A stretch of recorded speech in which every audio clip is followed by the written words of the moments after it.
have your fear, which might become reality. And you have Godzilla, which is reality. I'm sick of Godzilla. Wake up, everyone! There are two things you don't know about the Earth. One is me, and the other is Godzilla. We're safe enough. No human being can understand that. The monsters on Monster Island can understand it. Whether he returns or not, or is never again seen by human eyes, the things he has taught us remain. Hello, everybody. Welcome back to YHS on Monster Island. Oh boy, a big last couple of weeks. We're going to talk all about Kaiju Go and pickups, and we got to hang out again. Jay, too much, man. We've hung out a lot this year. I know. across different states, different countries. Like it's just. Man, and hey, we're gonna hang out again soon. Yeah, I know, right? In Las Vegas. Yeah, we got a lot. Listen, Kaiju Go was amazing. Boy, first of all, thanks to everybody who showed up, who helped out, who was a part of it. What an amazing weekend, Jay! Congratulations on Kaiju Go, because it's literally, like, I go to a lot of conventions, and Kaiju Go is one of the best. And not that it's a convention, but it's one of the best trips, and it's one of the most fun hangs. And good people. All good people, good toys, good movies. Man, it was awesome. Yeah, it's where the cool kids hang out. No, it's it was super awesome, and it's hard sometimes for me looking at it from the inside. But when I was able to step out and kind of look at it as an attendee, as somebody interested in these toys and these movies and everything, I honestly didn't think we could beat last year, and I think this year was better. I think it had more artists and vendors, and the additions were like all home runs, and the films were great. And I don't know, and having the extra space, I don't know, it just felt not bigger in the sense of like more people. It's the same amount of people. Were capped with how many people fit in the theater. But it just felt like the vibe and everything felt just like exactly how, Chaz and I drew it up in the drawing board. Good. Yeah. I'm glad it turned out that way for you. It was such a fun day, dude. Anybody who didn't get to make it out for Kaiju Go, I said this on YHS, buy your tickets ahead of time, because his event has happened 3 times and it has sold out all 3 times, and it's going to happen again next year. It's going to sell out again, and it's going to be even bigger next year. And get your tickets ahead of time, because it is not something you want to miss. And it is one of the things throughout the whole weekend and afterward, everybody who's posted about it has really talked about just like how great it was and how fun it was. And even talking to Tom and Peter afterwards, like in private messages, and they're just like, hey, it was just, everybody had the most fun possible. Like, it was so great. It's too short of a weekend. Yeah. And, dude, we leave you wanting more, Jacob. We leave you wanting more. Yes. Well, I really got to get back to that dumpling restaurant. What was that place called? The Juicy Dumpling. Juicy Dumpling. Yeah. Oh, yeah. What a way to start off the week, man. It's like you and Jess arrive, and we're like, hey, we're going to grab some dinner. It's kind of late because you guys were delayed, as everybody's delayed nowadays in traveling in the air. And you guys were delayed substantially, both of you. Yeah. So we got in, instead of being like lunchtime, it was dinner time or late dinner. It was like 11:30. Yeah. So like our options between that and obviously, trying to find a place that had some vegan options, it narrowed our field down. But a place next to us, a dumpling restaurant called the Juicy Dumpling that just opened up, is just a weird little place. It's just you have to go and experience the Juicy Dumpling to really understand it. I legitimately loved it. My food was really good. Yeah, mine was great. Yeah, people were doing karaoke, and there were sharks swimming on the wall. It was an amazing robot servers. It makes no sense, but the food's good. Yeah, it was great. Jay, unless you do you have anything else on Kaiju Go that you want to talk about at the top, or anything you want to hit? Well, or for those that were there, obviously Jake said everything. Thank you. But one thing, it's I was a little ambitious on my Tokyo Toy Town setup, and I was pushing it like literally. If it wasn't for you, Jake, and honestly, like my brother and I worked together to get like the booth set up. But I had no time to put up anything. Like every piece of Sofubi that was on that giant wall of Sofubi, like you put up, like my booth would not have been opened at the time that Kaiju Go opened had you not worked and put that up. So thank you. You're welcome. That made it a lot easier. But no, it was super fun. Thanks to all the artists. I mean, we really I felt that it was such a high concentration, a dense collection of really damn good artists, and so that was awesome. You go to one small confined place and you have like 20 or 30 like these amazing artists, like from all over the world, amazing artists. So that was cool, and that made us really proud. But the other thing is that I felt like I didn't, on paper you could tell it could happen, but like when you were there is just this across the spectrum on the types of artists. And that to me was the narrative that I kept going back to and regurgitating to people, was like literally like you have people that are known throughout the entire Godzilla fandom for their print and illustration and printmaking and posters, the Tom Whalens, the Matt Franks, of the world, of Tack Peters, of course, of the world. And then you have toy makers that are, that like a Jenny Cherry that is like now I think becoming one of the top toy makers around. You have Octeel, who created an underground hit. You have people like Wonder Goblin that literally are changing how people make and think of American soft vinyl, and legends like Mark Nagata and local legends and that like Chance Priest that bring a totally different style and aesthetic and just everything about it. And that was the coolest part walking around, was seeing like, oh wow, there's Neil Ewing. Oh wow, there's Plagued Earth. Oh wow, there's Jenny Cherry. Can't find 3 more different artists, but they're all there having fun, becoming friends, talking art, talking kaiju, and like I said, representing totally different parts of the toy collecting, toy making spectrum. And that was really, really cool. And of course, I'd be remiss if I didn't mention the co-founder,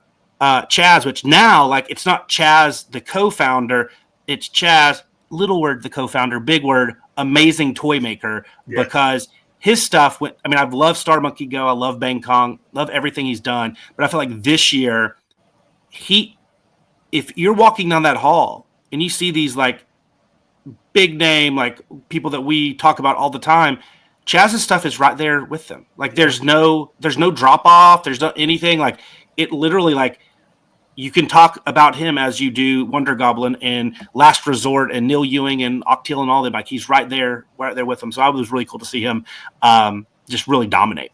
Yeah, for sure. And it's what's kind of fun is like when you're sitting there at Kaiju Go, we're walking around looking at all the artists, and like since this is you and Chaz put this show together, it's like you walk around and you're like, yeah, of course you're gonna get all your favorite artists. So it's like we kind of Jenny Cherry kind of like hopped on our radar last year at DCon, and 100%, and some of these other artists that have become friends, Octeel and everybody. It's just fun walking through and being like, it almost makes you giddy because you're just like, yeah, I'm being a little selfish getting all of my favorite artists in one place so I can buy their toys and see them have fun, and like kind of it was great. It was such a good show.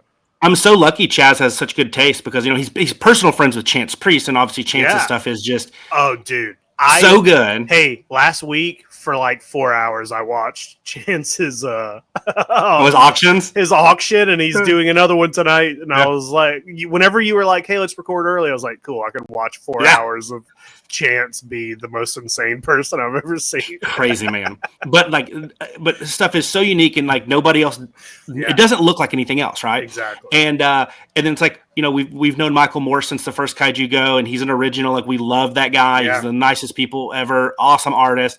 And then like, people like Tom and Peter and Chaz loves Wonder Goblin. It's like, thank goodness, because like Wonder Goblin's awesome, and Neil Ewing and all these people. So yeah, it was cool to be able to bring in people that we like and we love their art, and luckily, like I said, Chaz has great taste. So when he's helping or when he's picking these, like it's like yes, add those, please. Just running out of room. Yeah, that's the bad thing is like then you got to go buy toys, and it's like, oh, I want everything. There's too much good stuff in this at this convention. Yeah, and I mean, I bought a lot. Jay, you bought a lot. We have a lot of pickups tonight. Jay has warned me ahead of time that he is going to have a ton of pickups. Biggest pickup week ever. Not even close. Not even close. Mine is a pretty big pickup week, but 99% of mine were picked up at Kaiju Go, so it's not really a surprise to Jay. But well, I'll put it like this, and this is true. This is like we'll say not hyperbole. The Kaiju Go event, just the stuff I picked up at Kaiju Go, not even Leviathan after that, like just Kaiju Go, because I got some cool stuff at Leviathan too.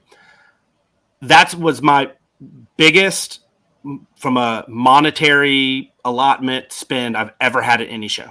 More than G-Fest, more than anything. Yeah, even more. And honestly, I think maybe Kaiju Go last year might have been number 2. I was crazy. Yeah. And that doesn't even count a lot of the stuff that I got, like I traded like credit with, or like, Attack Peter in typical Peter fashion, just here's free, have this. That doesn't even count that. Like, so if you added up the like street value of this stuff, even like my biggest one, and now, so that's great. Like, awesome. Yay, Kaiju Go. But the week before, since we didn't get to record, I had like a pretty damn good like thing. And then after, I've had a couple things come in, including one that's like a game changer for me. So, okay. Yeah, like big cool. big game well, changer. Is there anything, do you want to talk about anything before we get into it, or do you want to go ahead and knock out these pickups? We just jump into it. Well, hey, let's do this because I have a couple news things. Okay. Let's do that first. Look, we haven't recorded in like so long because of Kaiju Go and G-Fest and stuff that there's been a lot of toy releases and a lot of cool stuff. So I picked like 5 that I thought were really cool. Let's do that. Let's do that. Then we're going to spend an hour on Lion Maru, and then we'll do pickups. Oh, hey, Lion Maru factors into my pickups too. Literally, like it's just nuts, dude. Like everything just kind of fell at once, which is good. Makes me super happy. But I might not get anything the rest of the year. But let's see. I had to say until decon. Yeah. So let's do a little. Let's do it. News. It's the Monster Island news for you. It's everything about kaiju from that Monster Island crew. There are others that do it and they're okay to choose, but there's only one super trusted, amazingly handsome Monster Island crew. Can you believe they're doing that to the Monsterverse? You missed another Anraku lottery, that's the worst. You didn't hear about all those exclusives, no, you're not cursed. You just need another source for news and you'll find out first. Oh yeah, the Monster Island moves for you. It's everything about kaiju from that Monster Island crew. Alrighty, let's talk some cool, and this is all toy news because that's all that matters. This is going to be the most toy-centric episode in the history of toy anything. Okay, so some toy releases. Okay, so we got to talk about this because we actually had this conversation at Kaiju Go when you were looking at that red and black kind of matte Hedera, and that was the partnership that Morrison did with accessory jewelry maker Takashi Yoshizaka. And the thing that made it really cool and it didn't look like Sofubi from a paint standpoint was it wasn't painted like traditional Sofubi. He used his jewelry, accessory, painting techniques and applied it to Soft Vinyl. It gave it a totally different look and feel, like very matte and like what was like gritty, or it's totally different. It's very cool. It no longer looks like plastic. You know what I mean? Like it makes it, these look like they're heavy and ceramic maybe, or it's a totally different thing. And I think that's awesome. I think it's a cool way, a new way to approach soft vinyl as a medium. And so they've expanded the partnership out. They've done a few. They've done before they've done the header that you saw, they've done an 89. They did a King Ghidorah Marasan in that style. But then they just did a release, a wave of these that are going to be on his site, on the Yoshizaka, the jewelry site, and the accessory site. I forget the name of the actual company. But so these won't be sold through a Marasan pop-up or anything, through his. And they're doing the Shin and a Godzilla 89, excuse me, a Godzilla 99 in that black and white. And they're doing a Godzilla 99 and a Mecha Godzilla 74 in that red and black type matte look, very similar, but like inverted as the header that you saw. And they're even doing some little Maragachas as well, which is kind of cool. Yeah, I like those. So these do come at a little bit more of a premium because of, I'm sure, the technique and the style and the cost of doing that. Plus, just anytime there's a collab, it usually adds a little bit of price, so everybody can make some money. But so these are a little bit more expensive than if when you would get a Marasan release at a pop-up, but well worth it. These are very cool, very unique. If I think people should try and get one of these or this style to see if they like it, because to some people I think it could be a real standout piece in the collection. I think it's a solid, cool thing. Yeah, I mean, anytime somebody does something a little different with Sofubi, it's going to stand out. So yeah, I like it. Yeah, very cool. And I think it sounds like the partnership is healthy, so I'm sure we're going to get more of these as they move forward. So let's stay with Marasan because they've done some really cool stuff. So they do a thing called Marble Fest, and it essentially is just them releasing some small run figures in the basement of the Tokyo Hands Shibuya store, the one that you went to and I went to. In this Marble Fest, which basically was the month of August, these were some of the releases they had. They had this very kind of Showa era vintage, the red and green, almost Popey style, done to a creepy bullmark sculpted Minya that Marasan released in their 250 line, which we don't hear about a lot. And then they did the big classic J-Tail and the big Hedera, the 450 series in that red and green as well. So Merry Christmas. Yeah, those are wild. Yeah. Then they also did the blue and white marble that we've seen on a lot of different kaiju. They did that with Kanagon in the 450. They did a translucent pink Red King and Busca as well. So all 450s. Those are so bright. This page is hurting my eyes. We'll get off the page. We'll get off it. But all of them but the Minya were 450s. Okay. Yeah. I sent you this because I think this is awesome. We talk about accessories. We talk about, world building, scene building, and the diorama set that Marasan just released. It comes with your oil and your gas tanks that you see in all the films, all the Ultraman episodes, and you get the big high voltage tower, the big power line looking thing. So now, when you have your Sofubi, you can battle them in the landscape of 1970s industrial Tokyo, and you have the accessories to pull that off. I think these are awesome. It's amazing. This is what I'm talking about. I want more of this kind of stuff. Yeah. And so go right now, everybody, to there's a Japanese site called Sofubi Island or Sovi Island. I think they work with a proxy shipper, or you can work with a proxy shipper and just buy by URL. And it ends at the end of the month. But these things are it's $140 for all 5. And these work perfectly with your standard size Sofubi. So really cool stuff. Yeah, need that. Good job, Marasan. Okay, so and hey, just like Line Maru's going to pop up, Warlords of Atlantis might pop up as well in pickups, but Anraku has done the other 2 monsters, and now they're releasing the octopus monster. So this is live right now. Go register for the lottery. I did. I need to break my streak of not winning Anraku lotteries. It's been 3 years, maybe 4. And this will be a good one to do it with the octopus monster from the Warlords of Atlantis, one of our recent discoveries that is just a weird, fun movie. No matter what Tom Whalen says, it's a good good, maybe not the right word. It's a movie that's fun, and now I can have the octopus monster to go along with my other creatures from that world. What a crazy sculpt. It's so round. It's such a amazing. It's It's like, okay, Anraku, let's make this like kind of just big octopus, make him Anraku style. And the best part is, they have the Mogdon, which we may or may not see later, in their full 9-10 inch size. This one comes with a little mini 5.5 inch medium size one, which is awesome. Love that. Yeah. So you got to get this. Yeah. And it's so cool. So yay, Anraku. Awesome stuff, as always. Yep. So another thing that we've been talking a lot about is, the Bandai, the Godzilla vinyl art that they've been doing with like the Frog Tree Shins and Space Godzillas and -1s and the Edo period style burning Godzillas and stuff. Well, they've released 2 Heteras as part of that collection. They are kind of that normal standard version. Colorway is very just kind of like what you think of when you think of Hetera in toy form.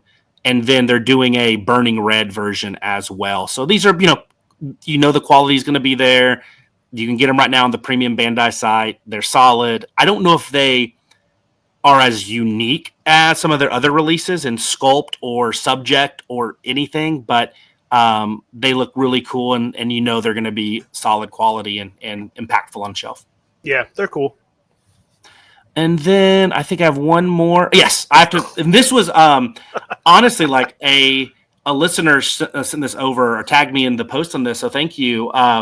But Ichibanoshi and the Hakuba Gallery are releasing a Spectre Man on a motorcycle, and it's going to be like a 1 day, like 18-hour, or excuse me, like a 36-hour, 1.5 day open lottery for that. So September 8th and 9th on the Gallery of Hakuba website.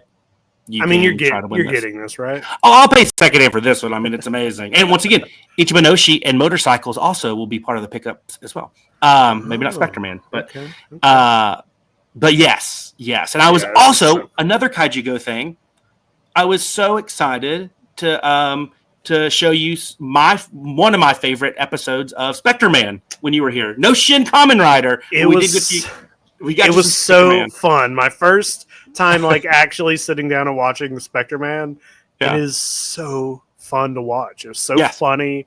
I was super into it. I literally came home being like, I have so much to watch. Just discovering all this new stuff, and I mean, not new, but new to me. So yeah. So I did have this. Sorry, this was not a release, but news. I'm we talk about this. It's been high on our list. The Kraken, the Cyclops we knew about. We saw the painted one come out since the last time we spoke, and then they released the Trog prototype. So, I mean, this might be line of the year for as long as we live. If they keep producing stuff, I just don't think anything can beat this. This is a crazy line of toys. I know. I love the paint on the Cyclops. Yeah. I love it. Yeah.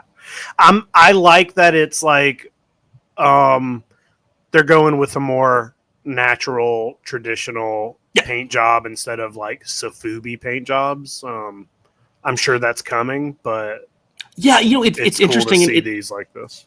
It's kind of refreshing on a new line where there's dozens of choices for the subject, right? Yeah. And instead of getting the Kraken and then getting Kraken colorway number 2 and 3 and 4, which will be awesome. Yeah. It's like they're prioritizing the different creatures and monsters that they're going to do, which is amazing.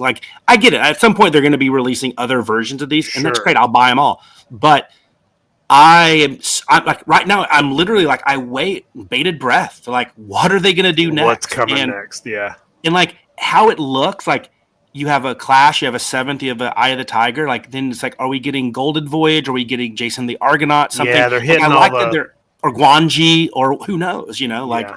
I just, that to me is very, very exciting to just see they could do something totally different. So I don't know. This line is, we don't even have them in hand yet, and it's just blowing my mind. It's this is just perfect. This is a perfect toy line. It's coming quick. I mean, they've 3 of these already is insane. Well, I mean, I to me, it's you could answer this because you kind of walk both lines, but how you guys must have felt when you started seeing the Mondo Real Ghostbusters. It's finally they're done in this beautiful style that that you like, and it's the subject matter that like you always wanted to get this type of treatment. It's like and there's been Harryhausen Sofubi from Medicom and Pilot Ace and all that good stuff, but in this style where it's like doesn't take up the entire shelf, it's still Sofubi, it's still a little bit more fun. It's also very affordable. And very affordable. With the Harryhausen license, yes. So more. I don't know. It's amazing. And that's the news. Those are the ones that I picked. That's all we got time for today. Hey, you did mention something. So you did go down a Lion Maru rabbit hole, lion hole. But you got to talk to me about this because that's amazing. Yeah, well, so I mean, it's your fault, honestly, because you showed off a Lion Maru figure a while back, and I had seen it. I had seen like Toy Art Gallery post the toy, and I was like, "Oh, this is interesting. I don't know what this is, but I like, because we were talking about this at your house. There is like a whole thing of like characters that have like gorilla heads or jaguar heads or lion heads, and it's very similar to like Ultraman and Spectre-Man and all these characters that are like kind of similar looking but not, and then I've just sort of recently discovered that there are all these weird Tiger Man and all these other things, and I had been like looking at the Electric Ape figure that Toy Art Gallery had on their website recently. Yeah. Awesome toy, yeah. And but then you had the Lion Maru figure, and then that was before we went to Japan. And I had done like a very minimal search, like doing a little bit of learning of Lion Maru before when I saw your toy, and then we went to Japan. And I saw lots of Lion Maru stuff in Japan. And I remember being in a bookstore, almost buying, not buying, but now wishing I bought. Like, did you love that? Like an old vintage kids book of like Lion Maru stuff. And it was like all that beautiful vintage art that you see in some of that stuff. And I remember being like, whoa, and like showing it to Jess and being like, this is Lion Maru. That's all I know about it, and like seeing it the whole time we were in Japan, I'd be like, oh, look, there's that lion guy again. Yeah. And then you had a tape at you were selling tapes VHS at Kaiju Go, and you had a couple tapes that were like compilation tapes, and I'll go ahead and just show this one off since we're talking about it. Let me dig under the. So you had this for sale, and I picked this up from you.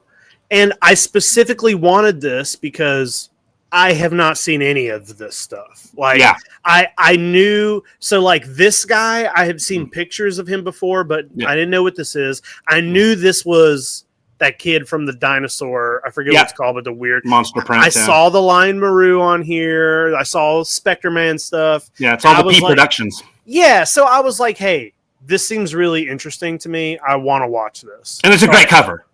It's got great art. Yeah. So I brought this home. I was very excited about it. I watched it immediately, and there's no English subtitles. Everything is in Japanese, but it's literally just clips from a whole. It's got clips from the original Spectre-Man when he looked different, which I only knew what that was because you just taught me about that.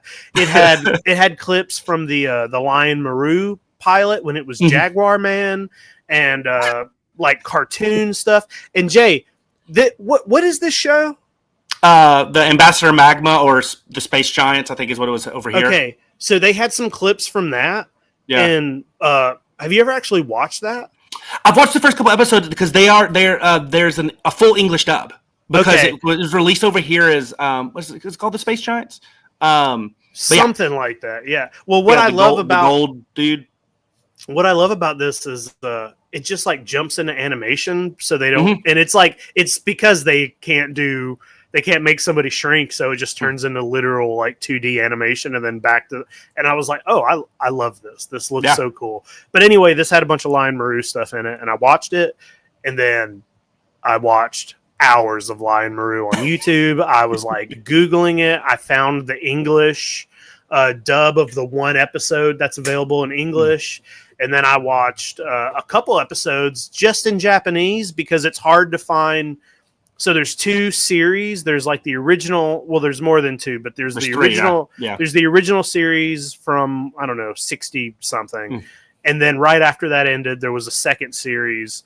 Now the second series, you can find English subbed episodes on YouTube, but I cannot find English subs of the first series. So I was just like watching bits and pieces of it in Japanese and then watching subbed episodes of the second series. And I was just like, hey, this is amazing. And then I went straight to Toy Art Gallery and I said, I'm buying a Lion Maru figure.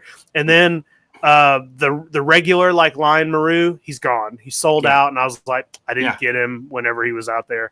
But they did have Lion Maru from the second series up for pre-order. And then they had Tiger Joe, who I had read all about, and he's amazing. So I pre-ordered both of those figures, but now I got to find the Lion Maru figure. I'm gonna have to get him off the fucking. On that, one of my pickups. I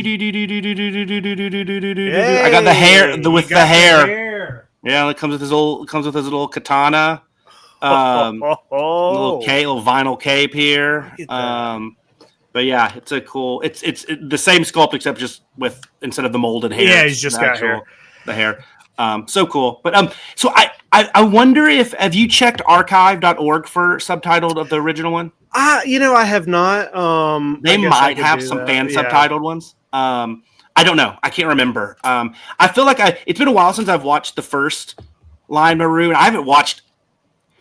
I don't know if I've watched more than one of the second one, and I've watched none of the Gigolo one, the third one, where it's like they're literally all male prostitutes. I'm not interested in that. I'm not interested in that because it's not even like it's just a dude wearing them. It doesn't even look that it looks so weird. But I'm a little confused if the second series is supposed to like follow the first series or if it's a complete reboot. It's just a complete it's a weird like same universe but different Lion Maru, but like not connected. But like I don't know. Yeah, it's just different, dude. Well, I think it's embrace it. I think that second series is only 20 episodes. Yeah. It's like 23 episodes or something. And I think series 1 is like 54 or something. So it's not a ton of stuff to watch either way. But I did find there is a VHS that's very cheap of the like the English, nice. The one English episode that they came out with. You can find it very easily for like $20 and even less than that on eBay. So that's out there and easy to pick up. So you can the whole series of one is on Archive English sub. Okay.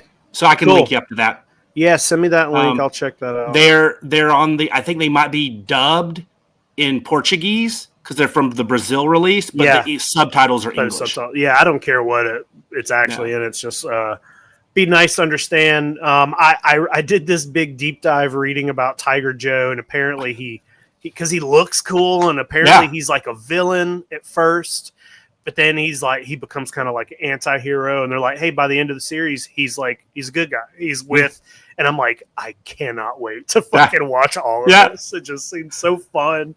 So I pre-ordered a couple figures, like just based on a day of sitting around watching Lion Maru, and I was like looking up all the vintage toys, and we'll have to one day we'll have to do some searches because like I don't know how rare any of that stuff is, how expensive it is, but like there's a cool figure out there where you can like put the tiger mask comes or the lion mask comes with the Sofubi, so you can have him be the human and it's just he wears like that's cool. There's all kinds of good looking toys out there and books and everything, and I'm like, great, another thing for me to obsess with and spend money on. This is great, and a lot of money too. So I also like about Lion Maru is it kind of is a little bit like Pulgasari, that like when it's set in the past, it is a different because they're not going to be destroying skyscrapers and kind of all these general like Tokusatsu or kaiju tropes and stuff, and like it is kind of cool to see it like set in feudal Japan or whatever. Yeah. Like that's just it's a different vibe. Yeah, and all the creatures are really wild looking, Yeah. and the villain is just like a head in the side of a cave, you know, it's weird. And I did watch the pilot, the Jaguar Man pilot, Mm-hmm. and it's very different. And I kind of wish they kept that as its own thing, because he's fighting kaiju, and there's this amazing scene where he like throws a bomb in a kaiju's mouth and its head blows up and falls off, and he's like punching the teeth out of a kaiju at one point, and it's very silly, but all of the kaiju and the creatures look really cool. In Lion Maru as well, they just all look cool. The story's really weird, and it's just like a sentient face made out of rocks and trees in an it's like in a volcano, basically. Like they all live in the volcano. It's so crazy. Yeah. So the other one you need to watch in this P-production, so you have that zaniness of Lion Maru and Spectre Man and stuff, and Jaguar Man. The other one, which I don't know much about, I've seen like probably one episode, maybe two, is Tiger 7. It's you can imagine, it's a tiger superhero. I've heard that name. I've heard that before, but it's like it to me. It's more like Kamen Rider. I believe like he like rides a motorcycle and like does more like modern stuff. But Tiger 7 is one that you should check out too, because I love the costuming on that one as well. Oh yeah, I'm looking at him right now. Yeah, he's great. I'm in. I mean, literally, like between Jaguar Man, Lion Maru, and Tiger Joe, and Tiger 7. I mean, you just got the big cats are like totally covered by P-production. It's also like it doesn't sound like, if you just told me like, oh, it's like a superhero, but he's got a lion for a head and he's a samurai, or he rides a motorcycle and he's got a head of a tiger, I'd be like, all right, give me Godzilla. I don't care about that. Yeah. But the toys look so good, and I know they're going to look good sprinkled into my Sofubi collection. And that's partly, the drive here is just that I love the toys look so good and the shows are so silly. Yeah. That I'm in. That's awesome. Well, I didn't go down that big of a rabbit hole, but I did see one thing, which was kind of cool. So on Monday of this week, the Texas Theater, where we had Kaiju Go, they had in partnership with a local group called Wamono Nights, which does like a lot of like retro Japanese DJ events and things like that. But they also do a movie series every, I think, 2 nights a month or 1 night a month at the Texas Theater. And on Monday, they were the one theater that brought in the Murase, his final piece with Brush of the God. So I was able to go see that at the theater. And, I won't do any spoilers until you see it and stuff. But I will say this, I think when we think of this production, other than the crowdfunding and all that, I think it's all around that Orochi costume, that Orochi suit, that Orochi prop, puppet, whatever. And I'll say 2 things. It looks phenomenal. There are definitely other kaiju in this movie, and there are other cool little things. But that looks phenomenal, and it's in the movie a lot. Like it's not like one scene. Like it maybe other than the main actress, it's there a lot. So it's we'll talk about it later, but like it is definitely worth a watch. And a lot of little like Easter eggs and kind of things in it, and it's one of those weird kind of like you think of like Nezra 1964, even the Great Buddha Arrival, where it's a lot of like meta, like what reality is this set in type thing. It's a little bit of that going on, but it's beautifully done, and the Orochi prop is just mind-bogglingly good. It is so good. I'm happy to hear that, because I'm excited to see it, and anything I've seen from it has been like, holy fuck, I can't believe how good that thing looks. So cool. And the movements and everything, it's not just like, because like some things look great static, and then like no, it almost like feels like it belongs in a bigger budget Toho movie. It's that well done. I really do. I really dig it. I'm really happy to hear that. That's awesome. Jay, is that it? Are we about to do pickups? Let's do some pickups. They love that sweet as much as they can. Sometimes it's a glitter Godzilla, and sometimes it's Vector Man. For those best exclusives, it's gonna cost lots of yen. And let's hope that Sofubi is off their holiday top 10. Yeah! We got kaiju pickups. Oh, what a glorious day. Oh, kaiju pickups. Now back to Jake and Jake. I love watching that because sometimes I forget the toys that I get, and I'll be watching one of our, clips or whatever, and I'm like, "Oh shit, I got that!" Yeah, that's mine. Jay, we got a lot of stuff, man. You wanna jump in here and get going? I'll start with some things I got pre Kaiju Go. Okay. That just like they fell in that, had we have broadcast on the normal schedule, we would have talked about them before, but we didn't get a chance to because you're flying in and all that good stuff. Or you're driving to Atlanta, I guess, that Wednesday. So the first thing was a steal from Toku Toy Town from G-Fest that I was like, I'm going to keep this because I sold all of his buddies and I had one and they're like a little small mini and I was like, I'm going to keep this guy. So I kept the Marmit mini, the clear blue Angus. I just kept him because I love this guy. And he looks great. And I have the Marmot, the larger Angus. And I don't know. I just like that guy. But that's a cool little set. It was very cool. Okay. So some really cool stuff. First, I'll start off in no particular order. From our buddies over at Dream Rocket. I have the Ultraman and I have the Garamon, but they did release, I love their scale and I love their style. The Dream Rocket Ultra 7. So I love this guy. He's going to go great with that Ultraman and the Garamon. What I like about this is it's not as disproportional and crazy as the mascot ones, like the ones we got at from Toy Cube at Decon. It's a little bit smaller scale, a little bit more proportional, but like a lot of personality. And of course, I love Ultra 7, so I had to get this guy from Dream Rocket. And on the topic of Ultra 7 from Wonderfest this year, we don't talk about Code Corner a lot, but they do some really cool stuff. And I got this amazing black Ultra 7, which is very cool. And he actually, his little, his little mohawk frill thing, its magnet comes off. Wow. So when he throws it, you can actually put it in his hand like that too, which I like. It's amazing. Yeah. So very cool. These are really good toys. It looks good. And it looks good in that like color swap with the black. That looks really cool. 100%. It's very, very, very cool stuff. Okay.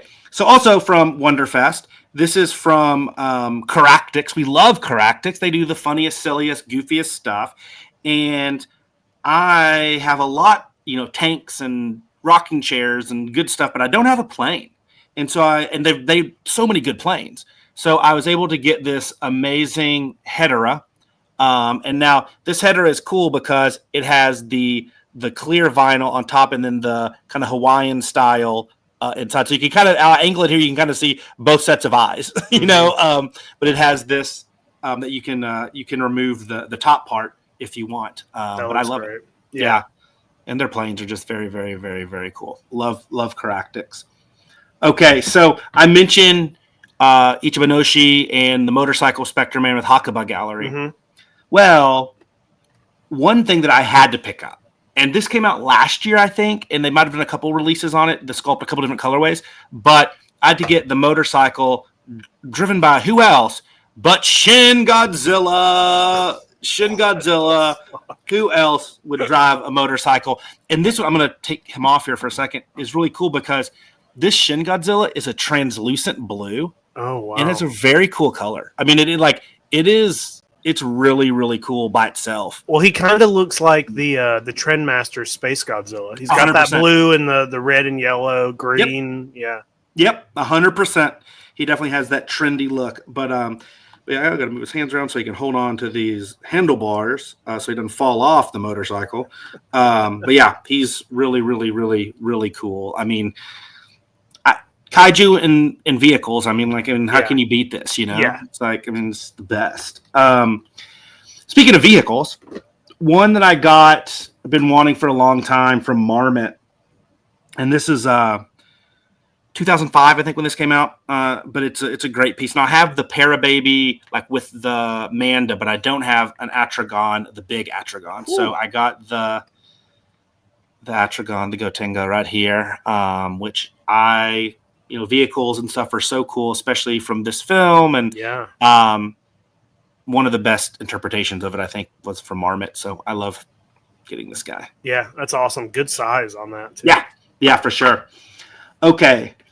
This is something that we talked about when it came out from M1, and I was just waiting for it to hit the market. But I loved on Toy Anxiety last night. You guys talked, and you were like, there's Pigmon on the thumbnail, and then you ended up having like 3 or 4 pickups, which is amazing. But one that I picked up, which I love, is from M1, this amazing sleeping Pigmon from the Little Hero episode. So you can sit him down right here, lean him up against the toy shelf, and he is ready to go. His eyes are closed. So I love this guy so beautiful. Much. It looks so beautiful. Cool. Yeah, so good. Speaking of beautiful, I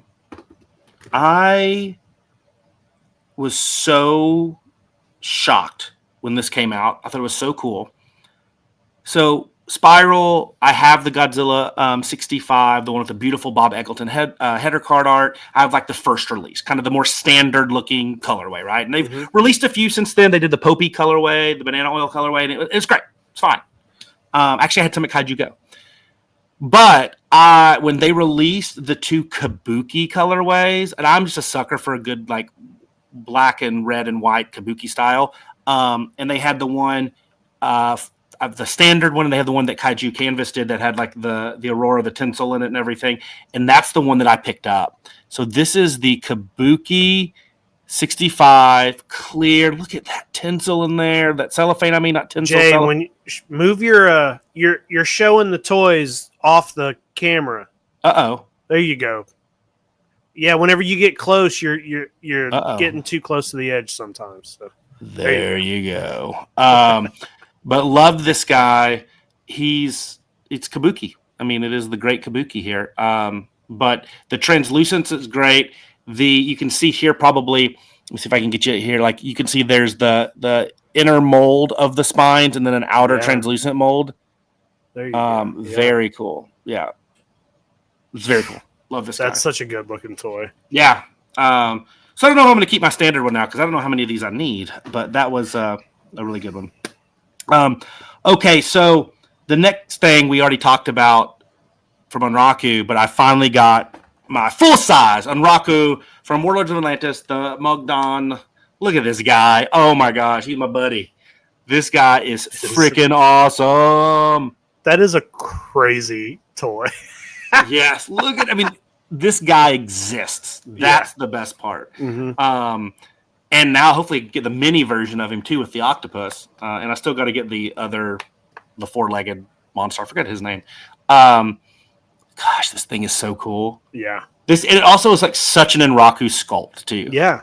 Like it's perfect. I think the monster was almost designed like decades before, knowing that one day a company called Anraku Ansaku will sculpt this monster. So that's great. So another thing I just got in the mail. I think you've probably seen a lot of people getting theirs at the same time because it was from the Hakuba Gallery. And I got 2 from Strange Gallery, the maker, the awesome Godzilla 64 with the Mothra larva on the tail. I forgot to put the Mothra larva on the tail. There he is. Oh. There you go. So I was able to get this guy. Very cool. I dig it. It's great scale, great colors, super fun. I have the NeoPlayerOne with the 64th on the tail. This kind of fits in that vibe. It's silly. It's fun. The colors. I love the Mothra larva. The pattern there is very fun. But love this. The funny thing is, Jake, is I was so excited that I ordered this and I was like, oh yeah, great. I forgot about it. Not my favorite in the package from Strange Gallery because Oh. The Jamila is so cool. I'm going to put his little fire breath in here. Look at this bastard. Look at this guy. Look at this guy. Whoa. He's so good. And then he has his little, put a little fire breath in. You can put a little fire breath in there, and then he's like spitting fire. Oh, man. Look at that guy. This is a wonderful, wonderful toy. What a weirdo. Yeah, what a weirdo. Just so good. Yeah. Good episode. Good toy. I love what they're doing. Their Red King is really good too. I need to grab one of those. They just are doing wonderful things. Okay, so I have a couple more things before we get to Kaiju Go stuff and maybe take a break. But these are two things from my top 10 list of like our favorite like original artists and stuff that I was looking to get. In fact, we're number 3, number 4, I believe.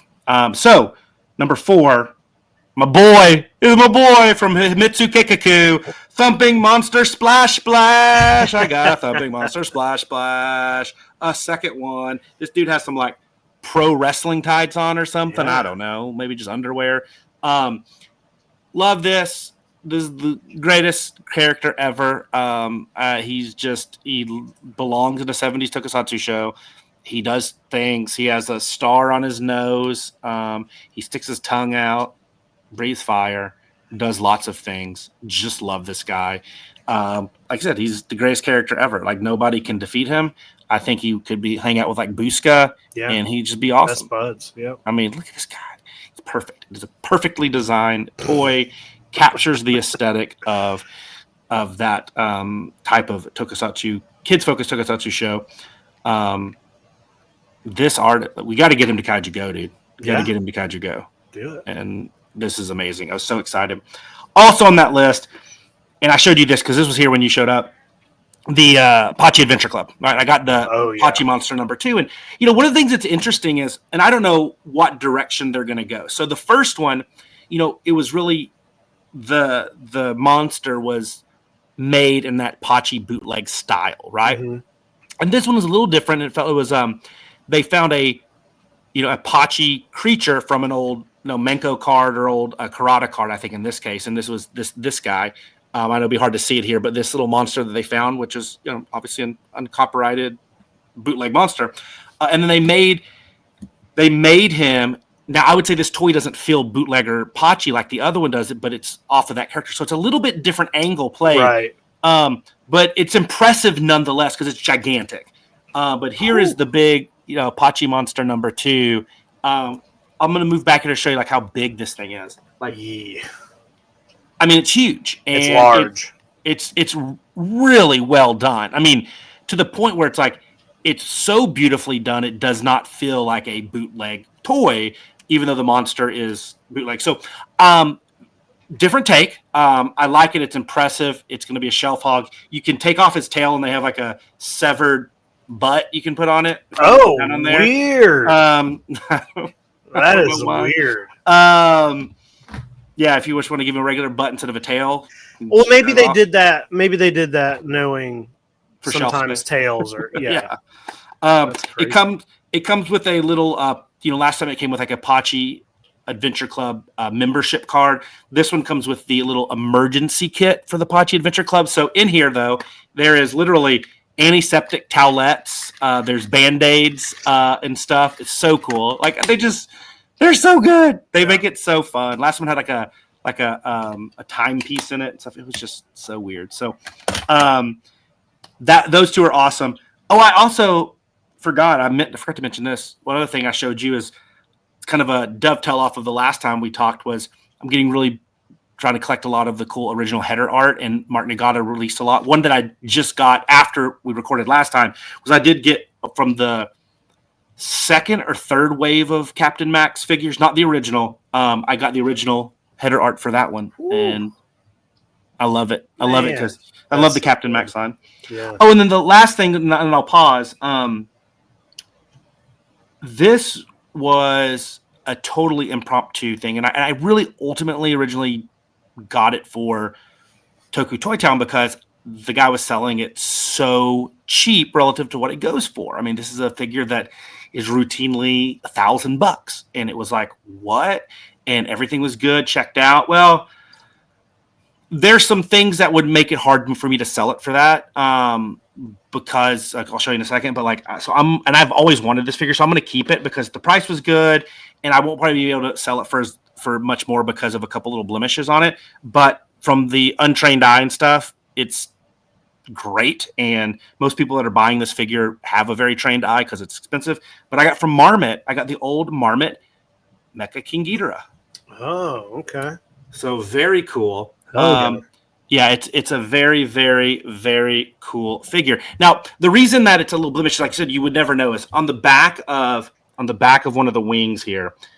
This panel has ripped. The vinyl is actually ripped. Okay. When you put it together, you would never know. But like if somebody's inspecting all of it, and then I didn't notice this until I was doing some digging on it. But like this set of horns, you would never know. But it does look like it's been repaired with some glue in there. If you like kind of push it back, it doesn't. It's not just the Sofubi piece into the male into the female part. It actually looks like there's some glue there, which it's not. I don't know why they did that, unless they just wanted it to like sit there. I don't know. Yeah. But once again, you would never know that. That stuff doesn't bother me at all. So right. Well, no one coming in and looking at your collection is going to see that. No. thing. And I mean, even if they were, like, you would literally have to take it off and like look on the back and then like move the wings to know that it was even a little torn there, and that could even be fixed.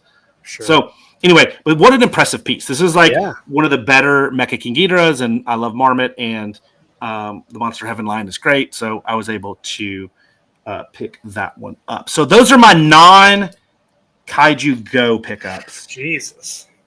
The non-Kaiju Go, non-Leviathan, Oh, no. One more. Oh, I forgot because it was hidden. Dude, I didn't even mention this kind of in my preamble. I think I got one of my favorite 2D pieces, and I would say after Kaiju Go, maybe like 5 of them. But this came in right before you guys arrived, and it was from Bottleneck Gallery, the Destroy All Monsters from Tom Whalen. I was so excited to get it. I forgot I got the acrylic 3D version. So I'm going to show it here. You won't be able to see a lot of the depth and stuff, but take my word for it. It's there. But here's the Destroy All Monsters.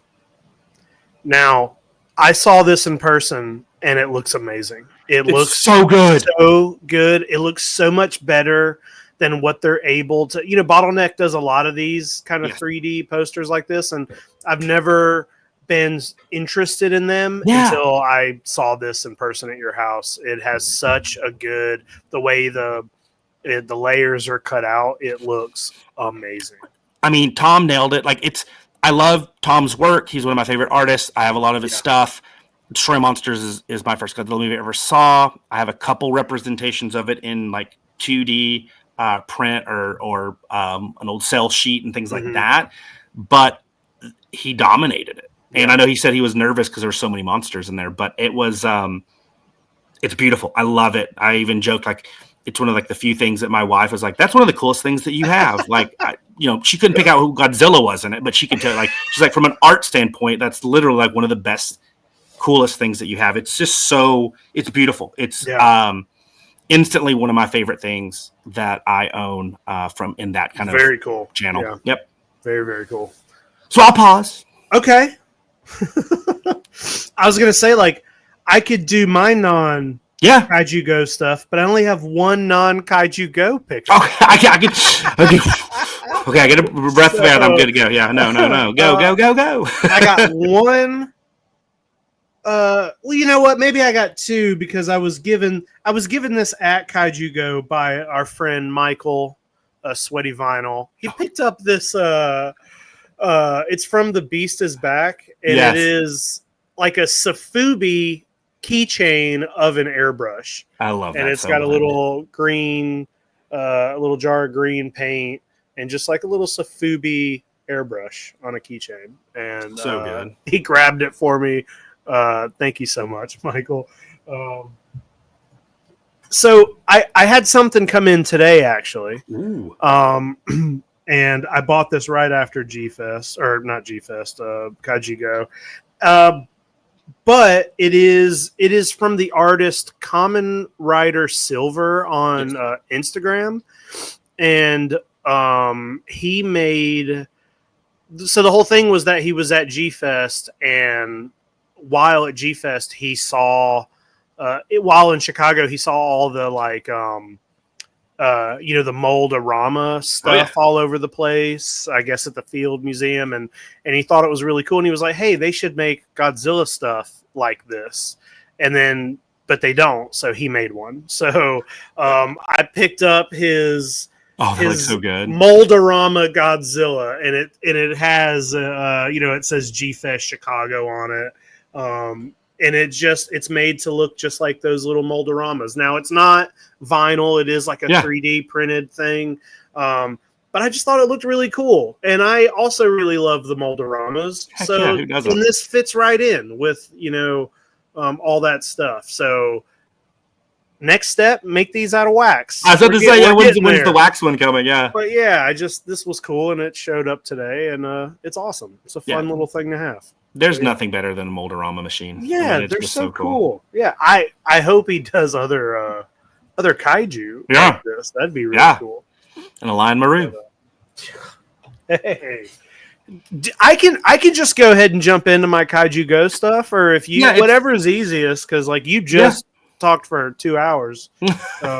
I'll just keep going. Hey, Chaz gave me this little guy. I just have to show this this little tyrant. I love that so much. Keshi dude got that. Let's see, what do I got here? I will. So Jay, I was talking about this on the show, and you're always such like a kind host, and you always go like above and beyond for your friends and your guests and stuff. So getting to your place, you had this nice little bowl of snacks set out, and then in the middle of the bowl of snacks was a Dodongo. Little US Toys Dodongo. Man, I love this. And he goes, I love those colors, dude. Dude, it is so, the pink looks, I love the red eyes. He's going to look so good next to the green Busca that I picked up at G-Fest. Thank you for that. He's amazing. We always talk about US Toys, but I think their Dodongo is really good. It is. It really is. That's a hard one to capture in like 3 inches, right? Like, and they're able to do a pretty darn good job. Yeah, it looks great. The colors are, even the fact that they have all the detailing of like the fur and the weird, he's got that weird like design going on. Looks great. Let's see. We'll keep going. I picked up let's see, we'll do Leviathan stuff. So I did pick up last year at Leviathan. You remember this? I did get the inflatable Kappa. And this year they still had some of them, and I had to get the Umbrella Ghost to go with my Kappa. I was like, fuck it, I'm here. Why not? That one is so funny. Yeah, I should have never separated the two, honestly. So picked up that guy. Pretty cool. Something that I picked up at Leviathan that they had for sale at Kaiju Go, and Ryan showed this to me. It was like, I'm like walking through doing my first walkthrough, and he puts this in my hands, and I'm like, oh, chill out. I want that, but I'm here for toys, and I didn't buy it. But then we got to Leviathan the next day, and it was still there. I was like, all right, I'll take it. It's this vintage book of Menko cards, and it's just all yokai Menko Look at cards. And this is amazing. That's so cool. Yeah, and I've talked about this before, but ever since our trip to Japan, I've been kind of like obsessed with these Menko cards, because I was not really aware of these things until going to Japan and seeing them everywhere. And you don't see them in booklets as much. I've never ever seen that. Yeah, so this is awesome. I'm gonna hang this in the collection room, but it's just got a ton of really weird, awesome yokai here. Fucking great. Really excited for this pickup. That is a unique pickup. Leviathan's always fun. And we've talked about it a lot in here, but like if you're in the area, you got to go to Leviathan because you find things like that. You find things like this little Gilala finger puppet that I was able to find at Leviathan. He's like, yeah. Love this guy. It's the smallest finger puppet I've ever seen. I know, right? Let's see. I'm gonna knock out the rest of my non-toy pickups. Oh, I got this shirt. I got this Big Boji shirt from Michael Morris. We're both wearing Kaiju Go stuff because I got my guest. I didn't get this at Kaiju Go, but like a Takir, Michael Morris. I got a Chaz Foreman hat on. Heck yeah. Jay, here's something I got from you. I don't even remember.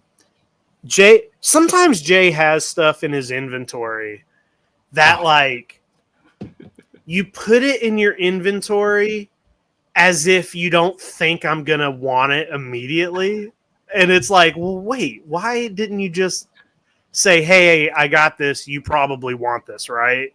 So I could be like, yeah, put it on my thing. And there were two things I got this weekend that I felt like that about. I was like, wait. I was like, why didn't you offer that to me first? And one of those things was this Garamone's CD, DVD combo. Hey, this CD has been playing in my car since I've been back. I love that. To the whole thing. It is so... What it is I had to use a translator to see what the track listing was, and it's basically covers of all of the different Ultraman themes. It's got like Ultra Q, and then it just goes through all of the different Ultraman themes, and but it's like in a punk rock. It's Garamones because it's supposed to be like the Ramones. Yeah. So it's like in that Ramones style, and it's awesome. And then there's also like a story happening in between, and so like some of the tracks are just talking, and it's like the only words I understand are Kanagon and Bigmon, and so like I looked it up because there's a little paragraph inside the booklet, and apparently the story is that the Garamones are in the studio recording these Ultraman songs. And then I think Dada comes to get paid because Dada is running and Kanagon has eaten all the money. Of course. So they don't have the money to pay for the recording. So punk. But then there is a DVD, which is just a DVD of like, it's just that image, but they're playing one of the songs. I love it. And they're like these little like knit. Like, they're knitted. Yeah. They're like, things, yeah, it is just so. It's so cool, and like there are pictures of everybody. There's and there's like little bits of the story over here, and I looked to see if this music was on like Spotify or anything like that, and it's not. It bummed me out because it is very good. Like the covers are legitimately very good, and I look to see, whenever you make a video on Instagram and you can like add a song, I look to see if it had any of the songs on there, and none of it is on there. So I'm going to have to like get this as a local recording into my Spotify so I can actually have it like on my phone and not just a CD in my car. You have a life's mission now. Your job is to single-handedly keep the Garamones alive in the public consciousness. Like, I mean, really, I gotta find out if there's more. What if there's more? What if they did another album or something? I know. We gotta reunite the Garamones. Play them at Kaiju Go. Yeah, that is a very fun pickup. Let's see. The only other thing I got that is not a kaiju related or a toy is I did pick this up from Mark Nagata. He had this book of his, and I had been wanting this anyway. I'd seen it online, and I was like, oh, I want to pick that up and just kind of see what's in there. And so I grabbed it from him. Do you have this? There's cool stuff in here. Yeah, like, I gave it to Wilhelm before he interviewed Max and Mark last year. So you have a little bit about I didn't know that he did a bunch of just legitimate, corporate ad, art. Corporate ads, Yeah. and there's just a lot of cool stuff in here. And there's The dude has done it all. He literally has done it all. There's a bunch of stuff about his art and his collection, and honestly, I want more pictures of his collection. Like I see some photos in here, and I'm just like, oh my god! Yeah. But I had to pick that up from him. Apart from that, it's all toys. What do you want to do? Do you want to go, or do you want me to just keep going? I'll share some of maybe we already talked about Leviathan, so I did get one more thing from Leviathan. Okay. I did get something Spectre Man related because I love the Masudaya Dr. Gory, but I've never got the Medicom Dr. Gory with the molded hair. So opposite of Lion Maru, where I added the hair, this is the one with the molded hair. So I had to get this guy, which it's funny. It's like they even captured the kind of the edge on the front of his legs, which almost comes into a point. That you got in the Masudaya one, they captured it here in the Medicom one. It's a really cool shrunken down version of it, but then of course with the molded hair. So that hair. Oh, I know Dr. Gory's the best. Oh, one other thing that we did this year that we didn't do last year, before the morning before we went and met people out on Friday night, we went to Velcro Kit, which a Velcro Kit is here if you're in the DFW area. It's in Louisville. It is a Japanese style vending machine cafe and designer art gallery. They have a lot of cool stuff, but I did pick up Jess actually got a lot of cool stuff there. She did, yeah. But I picked up one little cool print. I thought it was really fun. It kind of goes along with that. This Ultraman Protection Agency one. I just thought it was super cool. Very cool little print there. So I did pick up that. It's by Jellico. By Jellico, that's right. Yeah, by Jellico. Very, very true. Very true. And then everything else I got is from Kaiju Go. So besides one big one I'll end with, but I can just start rocking and rolling, and we can. Sure. We might have some stuff that overlaps. Yeah, if we do. Yeah, if we do, we'll just do it that way.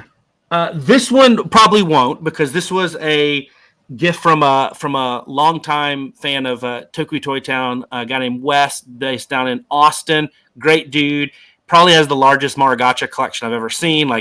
Just what he's bought for me is ridiculous. But he came up to Kaiju Go. Austin's not very far from Dallas, and great human being, awesome guy. And he had this amazing thing, which I was just didn't know it even existed.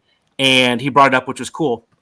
So a burger restaurant called Trill Burgers down in Houston, which was started, I guess, by a rapper, Bun B, maybe. I don't know I don't know anything after 1989. Anyway, and they had an official Toho partnership on some stuff. So he got some of the merch. Now this is a 3XL, 2XL, so I won't fit in this. But it's this amazing Godzilla Trill Burgers on the front with a little camo Godzilla. Okay. And then on the back it has this. Wow. Yeah. Cool. Yeah, I know, it's so crazy. But the piece de la resistance from the Trill Burgers partnership was he actually grabbed this amazing display of Godzilla and the Trill Burgers. It says America's Best Burgers, and on the back, this is what the burger comes in, and you can make your order there. But how cool is this? That's amazing. I'm trying to think what I display in here. This is very, very cool. So burgers. Wes, I know. yes, that'll be great. But I love that. That was so cool. And then also another gift from our buddy Ed Holland from Japan, who came over. His son was going to school here, and he's the guy that, a lot of fans know him from starting the Monster Attack team in the 90s, and was a fanzine, and he did a lot of cable access and stuff, and really was kind of on the forefront of building up the fandom. And it's the Facebook group is still active with tens of thousands of members. But he got me this. He brought over this really cool postcard. Let me see if I can get it out of the plastic here so it won't shine too much. But this amazing piece of Gamera art from '95. See if I can get it out of here without tearing it. There we go. And check this out. You, as somebody that's been in a Gamera art fanzine with your amazing eyeballless gals, you'll like some of this. It's actually, I totally could survive it. It has a couple postcards in there, but there's a cool Gamera of Gauss in the background.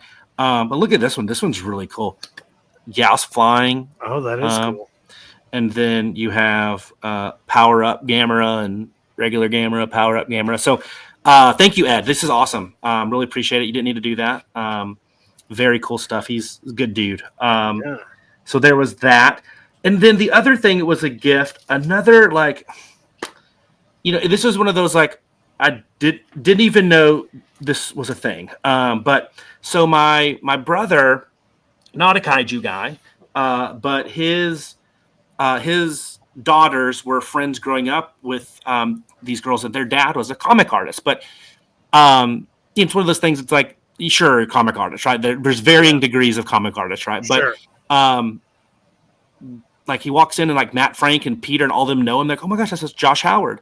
And so Josh came to Kaiju Go because he loves the genre and stuff. He came last year, and I think he bought like some Gamera stuff from me. And he shows up just as Mark and Max Nagata have, just as Tom Whalen has. He reimagined Chaz's Tahara, our mascot, in this kind of original Godzilla, the comic book style. This is the unpainted version.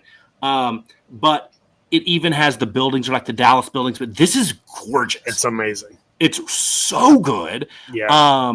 You can tell this dude knows how to draw a little bit. But it's so good. And I even love up in the top where you have like the issue number and the date and stuff. He even put like this style of Tahara in there. Oh, the one from the from like the logo, the Pachi style one that Chaz does, and it is just perfect. Like, I love this so much. Didn't need to do that. That's crazy. And so good, so good. But I was super happy. So thank you, Josh. And he said he's gonna do a color one. I'm like, oh man, like what do we owe you? Because like it's so good.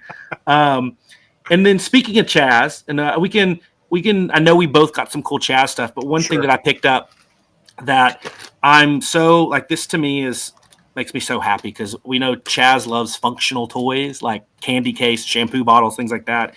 And his original character Zaragora, which is the foil to Tahara, right? He had this one. This is made in Japan. This is pulled in Japan, traditional Sofubi style, and this is his candy case Zaragora. Look at this guy, and I love this colorway. But the arms move, but it is a working candy case. It's functional. There's candy in there. But I love it. His thing is be kind, share a candy. Is here on the backing card. But dude, kudos. This is beautiful. It's painted so great.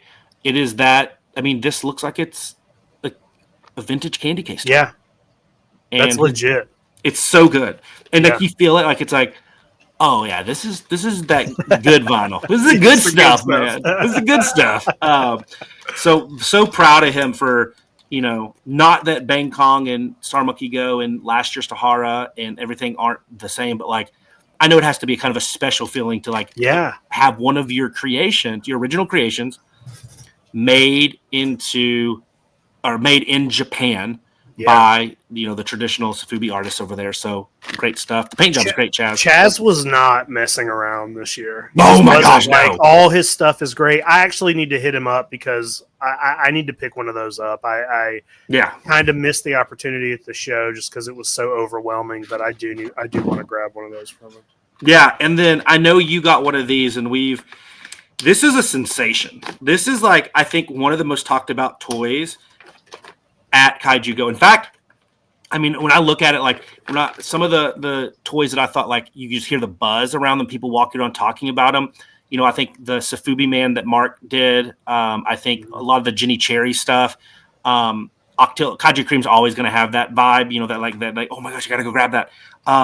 Hey, this right up there with them, and the beautiful Marmit Godzilla Tower inspired Tahara with our iconic reunion tower from Dallas, Texas, right there in the skyline. You know it. I think I did high school prom or homecoming dinner right in the old restaurant that used to be there. I mean, look at these things. I need a couple colorways. I got two of them. You don't need one. You need two. I wanted a blank one because I'm gonna try to paint it. So I was having a hard time deciding if I wanted a painted one or a blank one. So I just got both. Oh, dude, this is so good. Yeah. I mean, it's great. I remember it was a long time ago when Chaz came to me with this idea, or he told me his idea, and I'm like, dude, like, you're going to nail it. And then when he was showing me like the sketches and the stuff, I was like, this is going to be amazing. And I love the header. Like, it's an expandable header. So like right there, like Tahara with Reunion Tower, Dallas, Texas souvenir. Yeah. So good. Like, this thing's just awesome. Ridiculous. And it feels good too. It feels good. Yeah. It is, and his character, once again, it's another interpretation of Tahara. And I just love that Tahara has become like, it's kind of like Izon with Max Toy. It's like, it's become like a character that's like his, and, it's tied to the event. It's, has its Texas ties. It's unique enough. It can be done Pachi style or like this. Yeah. And the other thing with Chaz, like, I mean, I'm wearing the hat, but like, his merch this year, the shirts and the posters and the hats was on fire. Really, I love the design. I love the design of the shirt, the design that we're using for the background here today. Yeah. He had the shirts in multiple colors, and me and Jess both were like, "Fuck, what color shirt do we get?" Because they both look so good. He really killed it this year. So one of the other new additions, and this was a last minute addition, and man, I'm glad. Well, maybe I'm not, because I spent a lot of money because he's awesome. Was Mechavirus. So Todd Mechavirus is, it was funny. I followed him and stuff, but I didn't have any of his work. And when we announced that he was going to come in booth with Mark and Max, Sweaty Vine, one of our good friends, was like, dude, I can't believe he's coming back. Like, he got out of the space for a while. And his stuff's so good. He did partnerships with Paul Kaiju and M1 and like you name it. Like, his stuff is ridiculous. His custom stuff, his custom colorways, but also his original stuff. Yeah. And as a thank you, he painted this up, or he painted it up and then gave it as a thank you, I should say.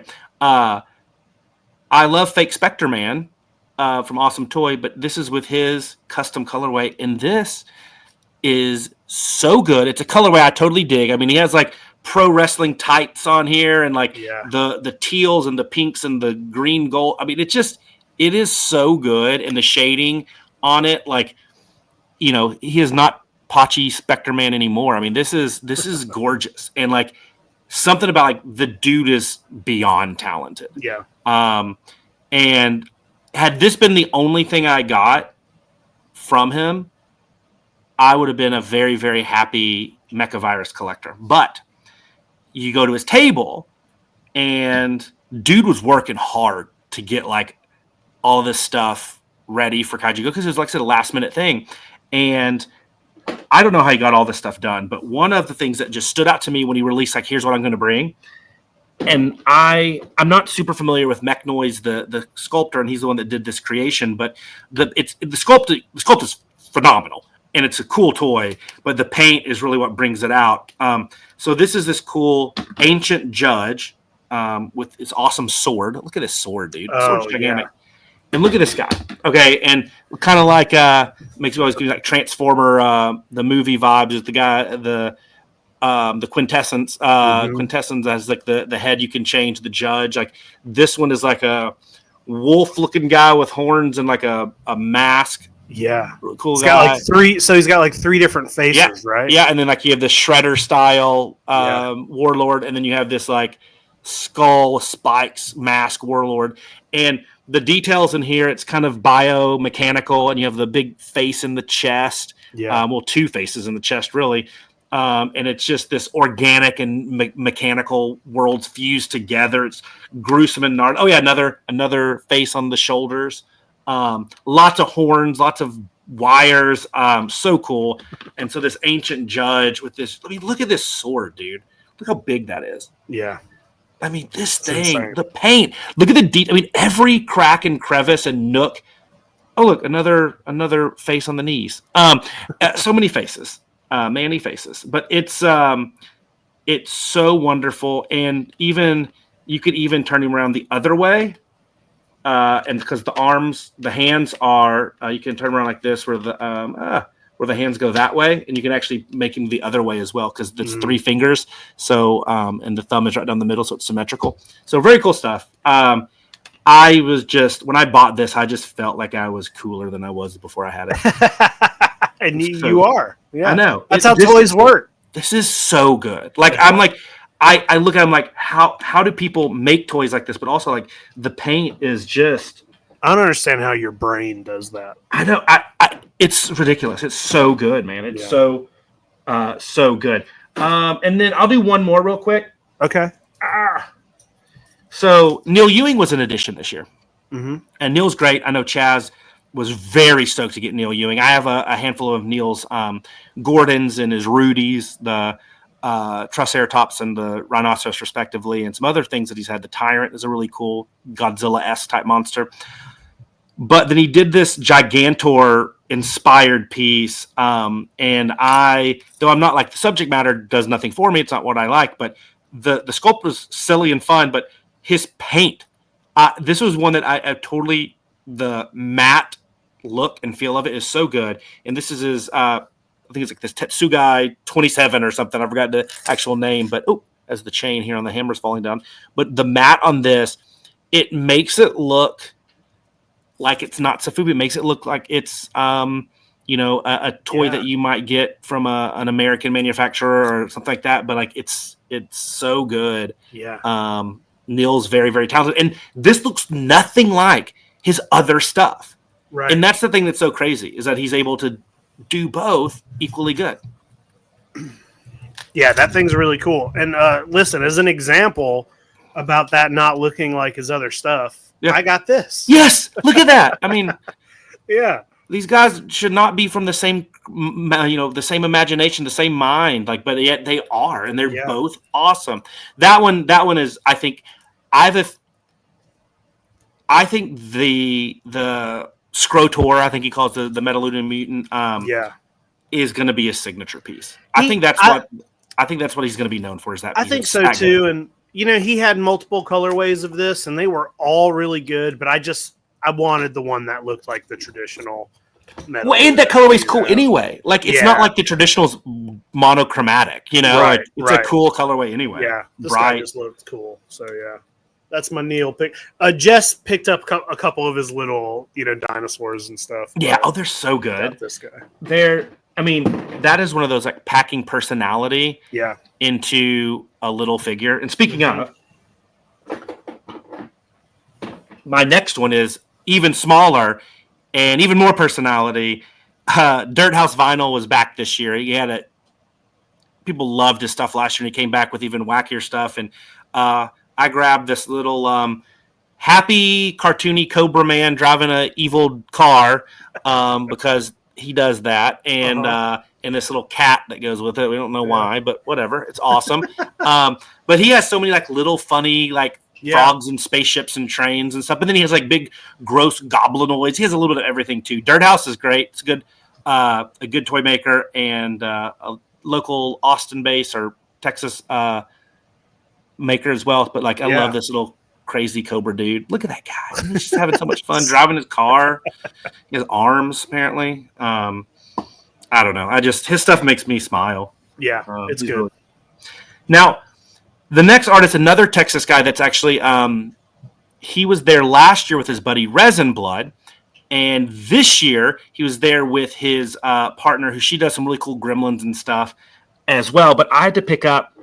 Now, a lot of his stuff I don't get, not because it's not like the talent is there. It's not the genre aesthetic that I go for, but I did pick up his Moon King last year, but drew it Plagued Earth. He's just doing some really unique and cool things with some of his characters on colorways and stuff. And so I got this one because I just felt I don't have anything else like it. It's the Giant Moon Dawn. So it's this big giant head moon monster guy. Everything about the sculpt is fine. It's great. It's cool. Like I get it. Like he knows what his lane and he's dominating it. But why I got this one in particular was the colorway. It's translucent and the colorway looks like almost like it was laid with like neon colored string. I think it is. It's like fur. It's like it's like a fur inside of there. And when you look at it, like to your point, like you can't tell, like, is it paint? Is it like what's going on here? But yeah, it's like compressed fur. Yeah. And it creates this really unique style, and I love it. And I think it's very cool. It's a big piece. And it'll look nice next to my little Moon Man, my Moon King, the Moon Dawn. So he sold, like, he had a ton of these, and he sold like almost all of them. Everybody was grabbing one of these giant Moon Dawns because they all were such different colorways and different styles and techniques and stuff. And he's another guy that, like, just pushing the envelope, man. Just pushing the envelope. And another reason, like, why we love having him at Kaiju Go is every year you're going to get something different. Something different. Yep. Yeah. And there's also like that. I think people that like horror or counterculture stuff, like his vibe is like it kaiju adjacent and into that, and he dominates it.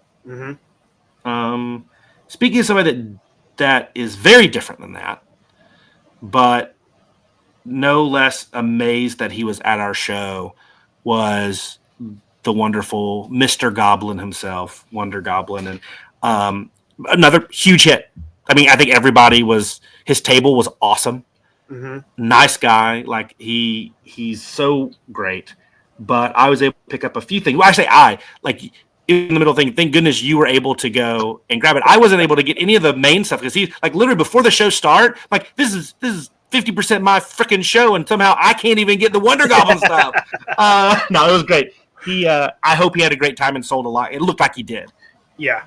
But one of the things that I really, really wanted was a Goblodon, and I wanted to get one of the Kaiju Go exclusive ones, the colorway, the red and blue marble, and I got it. Thank you, Jake and Jess, for picking this up for me. Oh my gosh. So cool. This is, like I said, I see not just Wonder Goblins, I see Kaiju Go, and it makes me very, very happy. I got one of his blind bag finger puppet goblins. Love this guy. He has the Wonder Goblin tattoo on his butt. Those Love are cool. And then one of my favorite characters of his that he does is his Fanta Frog. The puppet is awesome in his show, and I was able to get one of the clear green Fanta Frog, which I love. I love Fanta Frog. He's so good. Until Clarence Toy is released, it's that's going to be one of my favorites. Now, did you get anything from Wonder Goblin? I know Jess did. Jess grabbed some stuff. I didn't grab anything. Not because I didn't like it. It's just so much, and Jess grabbed the thing, so I was like, all right, if she's getting it, I don't have to. So, well, you guys do a good job of divide and conquer, right? It's like Jess, you get the Wonder Goblin. I'll go over here get the Michael Morris. You do that. Like it works. It works out. Like Jess grabbed, literally, we probably got something from everybody, but it's like the stuff that I didn't grab, she grabbed. You know what I mean? So it was like, it just naturally works out where I'm like, ooh, I gotta buy this, and she's right here buying that, and I'm like, oh, okay, well, that's taken care of. You know, it's teamwork. Yeah, my style is much different. My style is I have 5 minutes to go to everyone, and I can't think, I can't ask prices. Yeah, I just have to pick, and then let the chips fall where they may. Yeah.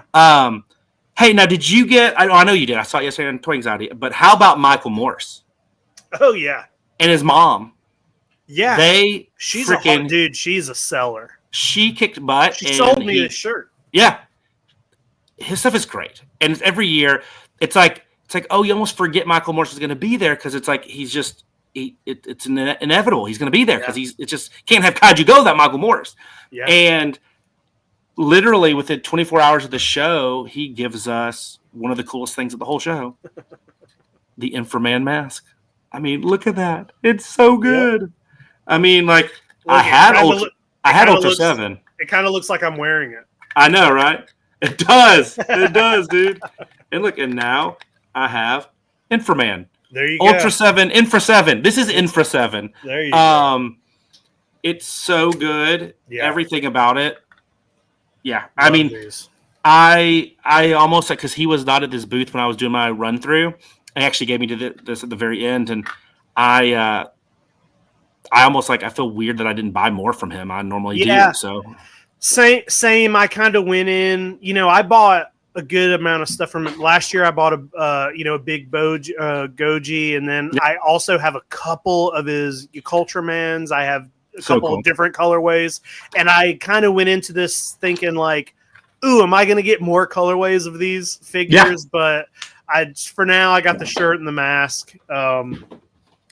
But I'm really happy. By the time I got to him, he only had 2 of these masks left. I know he sold out. I know he had a very small number. I don't know how many he got, but it kind of like I didn't get to him right at the beginning, and it kind of slipped my mind to get back to him. And by the time I got back over there, he only had 2. So I was like, oh boy. Well, I'm glad. I got it. He's always a fan favorite. I think people love it. Hey, another fan favorite at Kaiju Go is Dingy Dave. He's another guy that like I think the kaiju that lean. Oh my god, that looks so good! Yeah, that like he could be in the Inframan movie. Yeah.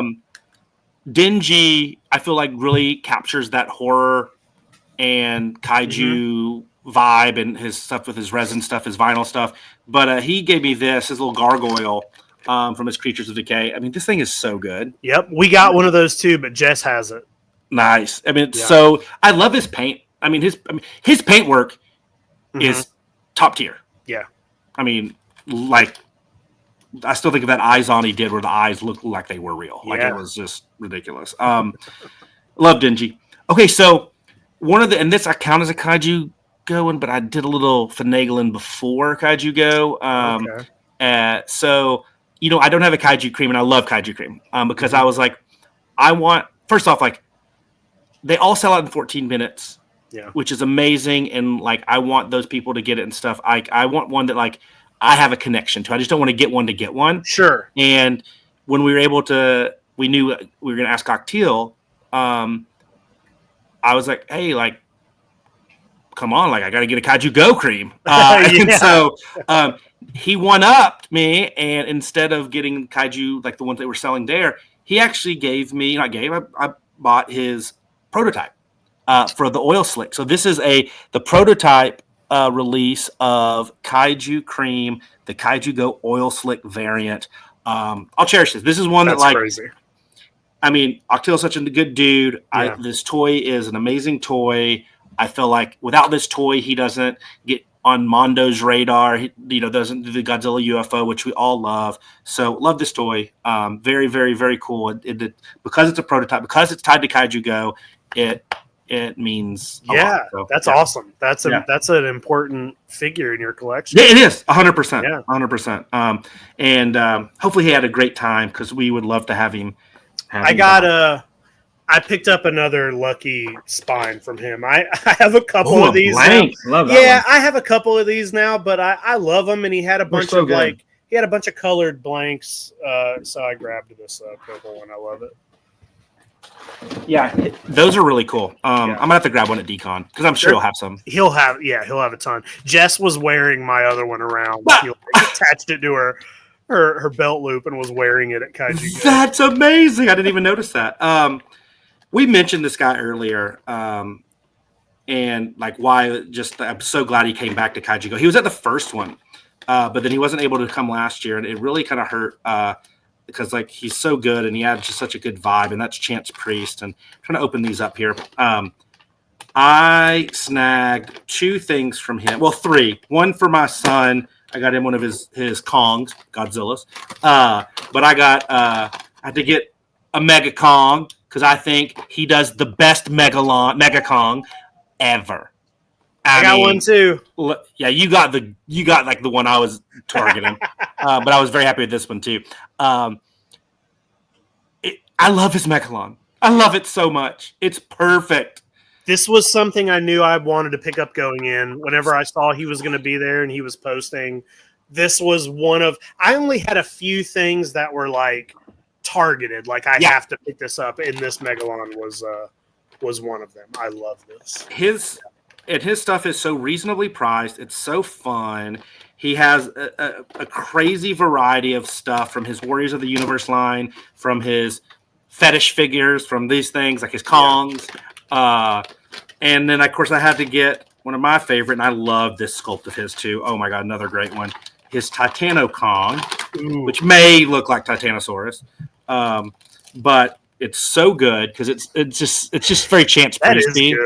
It's just very Chance Priesty, like with the big muscled up. It's like Titanosaurus was a bootleg, Mexican bootleg He-Man Masters of the Universe toy monster, and then you have him, and then the best other part about him is he comes with his little cyclone, from the movie posters and everything. The little cyclone. I was aware of Chance and his stuff, from you and from Kaiju Go, but I was completely thrown off. So the Megalon is the only thing I picked up from him, but he had so much stuff. So much. And I was completely thrown off by his Star Wars stuff. Yeah. And was not expecting to see like custom Star Wars Sofubi style figures that were like, I really love them and I want to pick some of those up.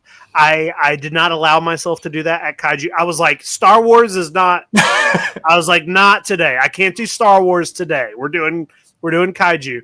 But I really fell in love with that stuff. And like I said earlier, watch his auctions because he's even if you're not looking to buy, he's a fun dude to watch. So I'm gonna take a little divergent path here, and these are a couple gifts, and these. One of them is definitely not Kaiju. The other one do tie into Kaiju Go. But our good buddy Scott Hall.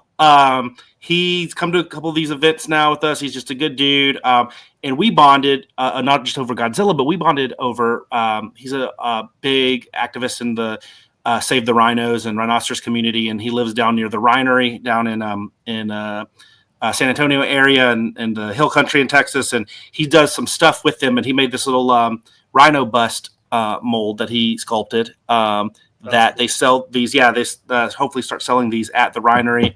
And then he also made you and I, which I thought was so funny because of the Inframan, the giant mutant drill. He sculpted a little mutant drill character or toy. I would look so good. It's so heavy.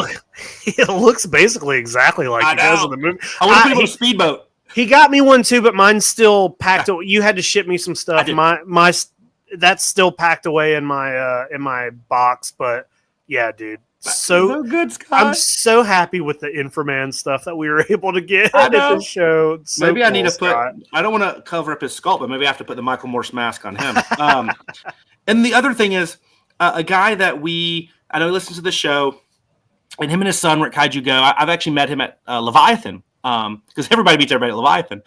And he's getting into like toy painting, and he's painting a lot of like reaction figures and stuff. And he was, I saw him talking to Mark Nagata and stuff on just like techniques. And so Jason, good dude, hopefully had a great time.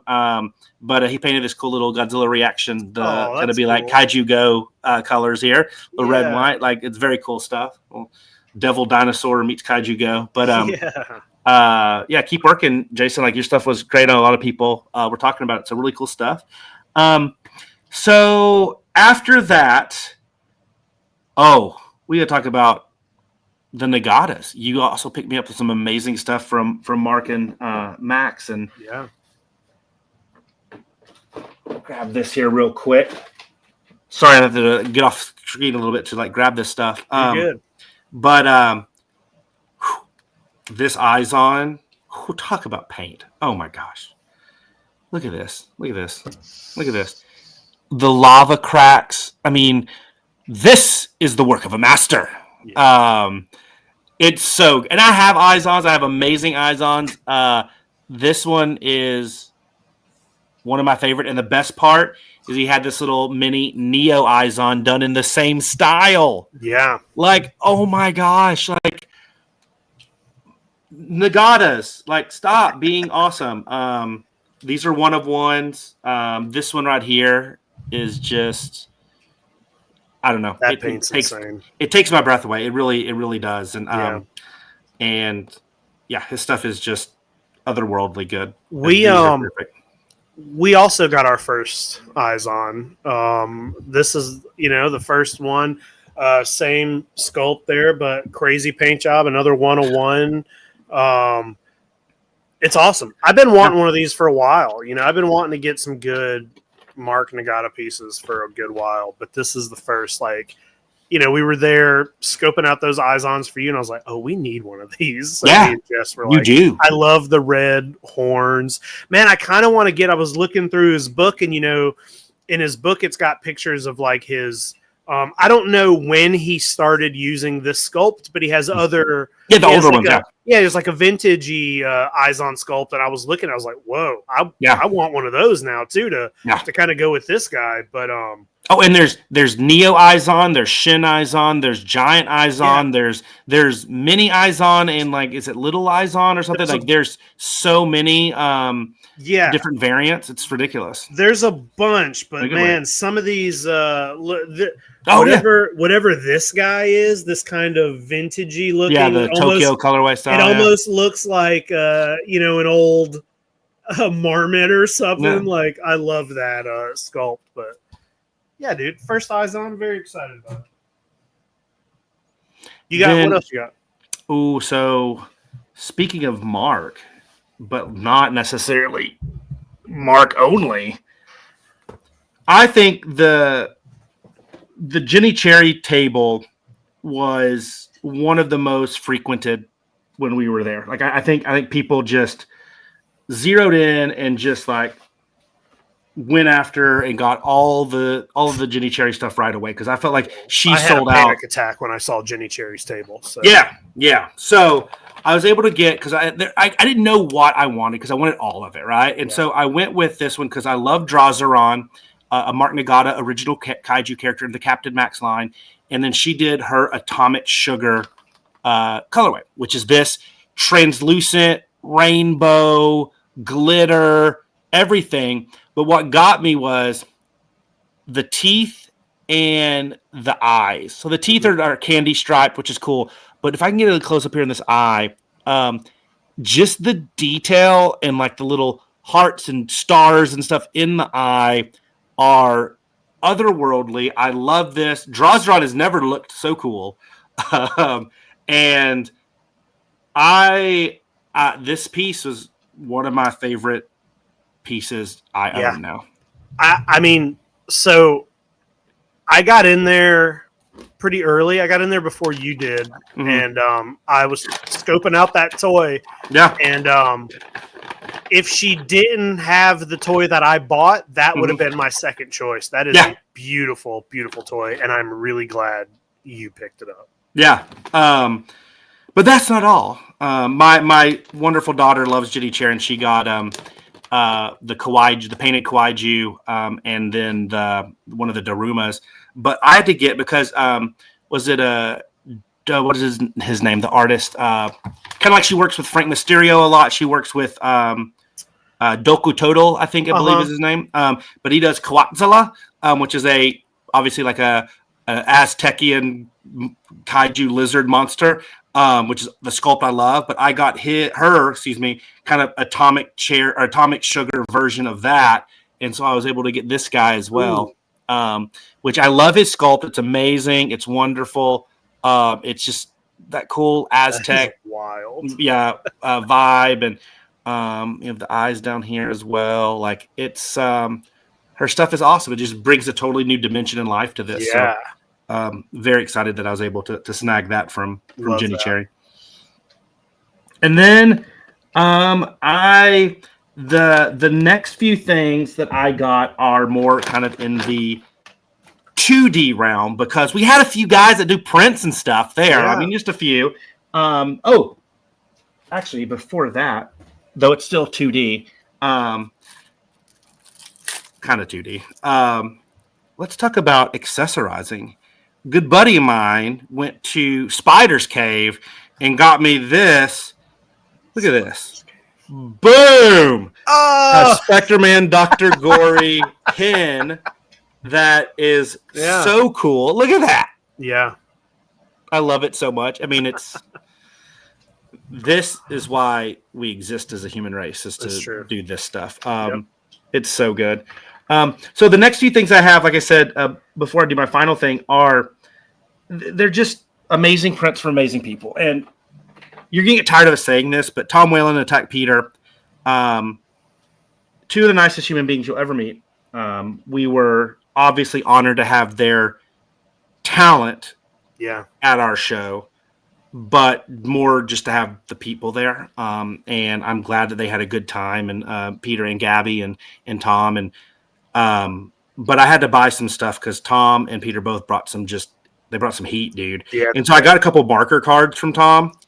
I love his style. And so I got this really cool Gabara, this really cool Space Godzilla, and this really cool Anguirus. Yeah. But I love the color. The Gabara is my favorite that he did. It was like, this needs to be a thing. There needs to be like Tom Whalen Gabara merch. That's true. Yeah, I want that on a shirt. I do too. I mean, so good. And he had original pencils there of these. He brought a lot of stuff, and it was all like you just wanted all of it. And then the other thing, the thing that I was like, I'm not leaving this event unless I get is the amazing Inframan print that he did exclusive for Kaiju Go. A lot of people have seen it online, but it's so good. I know yours. I just shipped yours to you, and it's like, oh, okay, you shipped. All right, so that's on the way. I can't wait because, dude. Yeah. Much like the bottleneck print you showed earlier, these in person are beautiful. And you showed me these right when we got to your house. I had to. I was just like, Tom, I had to. Dude, I mean, Tom. People need to see this, and I think he has a few more left, but it's like Tom has that. And your interview with Tom and Peter was so good. I got to listen to it after the fact. Oh, good. And it's like you mentioned about their unique styles, and it's true, but it's not like a unique style that you get bored of, right? It's still different enough from the subject matter to the how he interprets it. But like this to me was like when I think of this Kaiju Go, this is the image in my head of Kaiju Go is this piece right here. And Tom's stuff is just amazing. But Peter is not going to be shown up because it's freaking Peter, man. I grabbed a few things from him as well, or he let me steal a few things from him is probably more accurate. Because once again, amazing artist, better person. So I snagged a few things from his table, which he had a really some good stuff. He brought I booth next to his, and like the people were just like giddy. That's what Kaiju Go is about. It's like people in Dallas Fort Worth who don't, it's not Comic-Con's not next door to us. And like a Dallas Fan Expo might not attract a Tom Whalen or an Attack Peter. Now they're getting in this intimate environment to meet one of the most prolific and nicest people around Godzilla art as Attack Peter and Tom Whalen. Like it's the people, the energy was there. And of course I had to get the Gango because I think Peter and I are the biggest Gango fans ever. So I had to get that. That's it's my boy. But then like another one, the amazing Bolton and Ultraman, that's so good. It's so good. I hate it. It's so good. There's too much. I just need an Attack Peter room now. Then the one that I knew he was going to have a couple of that I was super excited. I know you have this one as well, but one of the unused Godzilla versus Megalon ones. That's one of my favorite. Yeah, I mean, I got one of those from Peter. It's literally one of my favorite things ever. It's one of the. I mean, that and his Mechagodzilla toy. Like I don't know which one I think. If I have to think of my favorite piece that Attack Peter's done, but. Beautiful. But then the one I was super excited about that was at a for Kaiju Go, Tagro tricycle. It blends his amazing original Kaiju, which I love. It blends the funness of Sofubi tricycle toys and in the Attack Peter style. Yeah. Done. Also, another shout out to Mr. Santa Maria. Shook every hand. Talked to every single person. Mm-hmm. People that didn't, you might have been a little starstruck or nervous or whatever. He made sure they felt like they were having the best time of their lives, and it was him and Tom. And I mentioned those two because they were boothing next to me. I'm sure everybody else did as well, but I got to see this more direct. That's why that they, as much as they like Kaiju Go liked having them there. Yeah. It made the event seem not only bigger, but even more welcoming. What great ambassadors for artists, for kaiju community, for Mondo, and for all of the companies that Tom reps. Just mind blown. Like, I just did not think we would get to this in year 3, and here we are. And yeah, so good. Well, they're both, Tom and Peter are both like sickeningly kind. You know what I mean?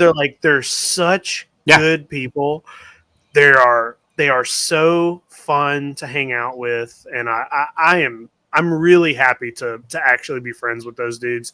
And I watched at one point during some downtime, I watched some guy come up to Peter, and he had every toy Peter's ever done. Yes, and I saw that. Made him sign them all. Yeah. And then I saw a guy come up to Tom who had like every one of his Disney ones, yes, and made him sign every one. And I was just like, this is amazing. I was like, this is awesome. Yeah. One guy outside and was like, will you sign like my Muppets poster? You know? And yeah. And those guys are like so appreciative, and it's like you'd think that they were just starting out. Yeah. But it's great. I was happy to get some stuff from both of them, and I'll show that stuff off on the next. Yeah, it's in transit. We'll show it off next month. Nice.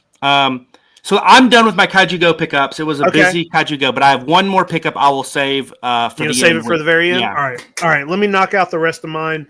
Speaking of Peter, he brought me a toy. He just brought this for me because he knew I would enjoy it.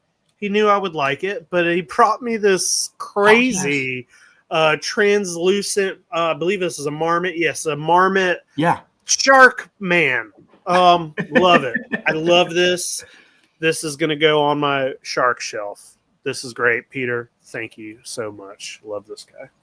Cool. So I got 2 more items here that are Tokyo Toy Town items, and these are the 2 of those items I was talking about earlier, where I was like, Jay, why even put these in here? Well, one of these we talked about on the show very recently. I don't know. Maybe it was even the last episode. I don't know how time works in this stuff. But we did, because it was Wonderfest. Yeah. Was it? Okay. It was Wonderfest, and you were able to grab one, and I said, nah, dude, you ain't selling that to anybody but me. So I picked up this Chang Garamon, Pigmon. This dude's awesome. And like Ryan said last night on Toy Anxiety, he looks like a little angry avocado. He has a little pit and the seed and everything. Yeah. I'm going to make some avocado toast. That's how I'm going to take a picture of this guy. Like, I love that. On a piece of toast. Love this. Yeah. Love this guy. And hey, speaking of Pigmon, my other Tokyo Toy Town pickup.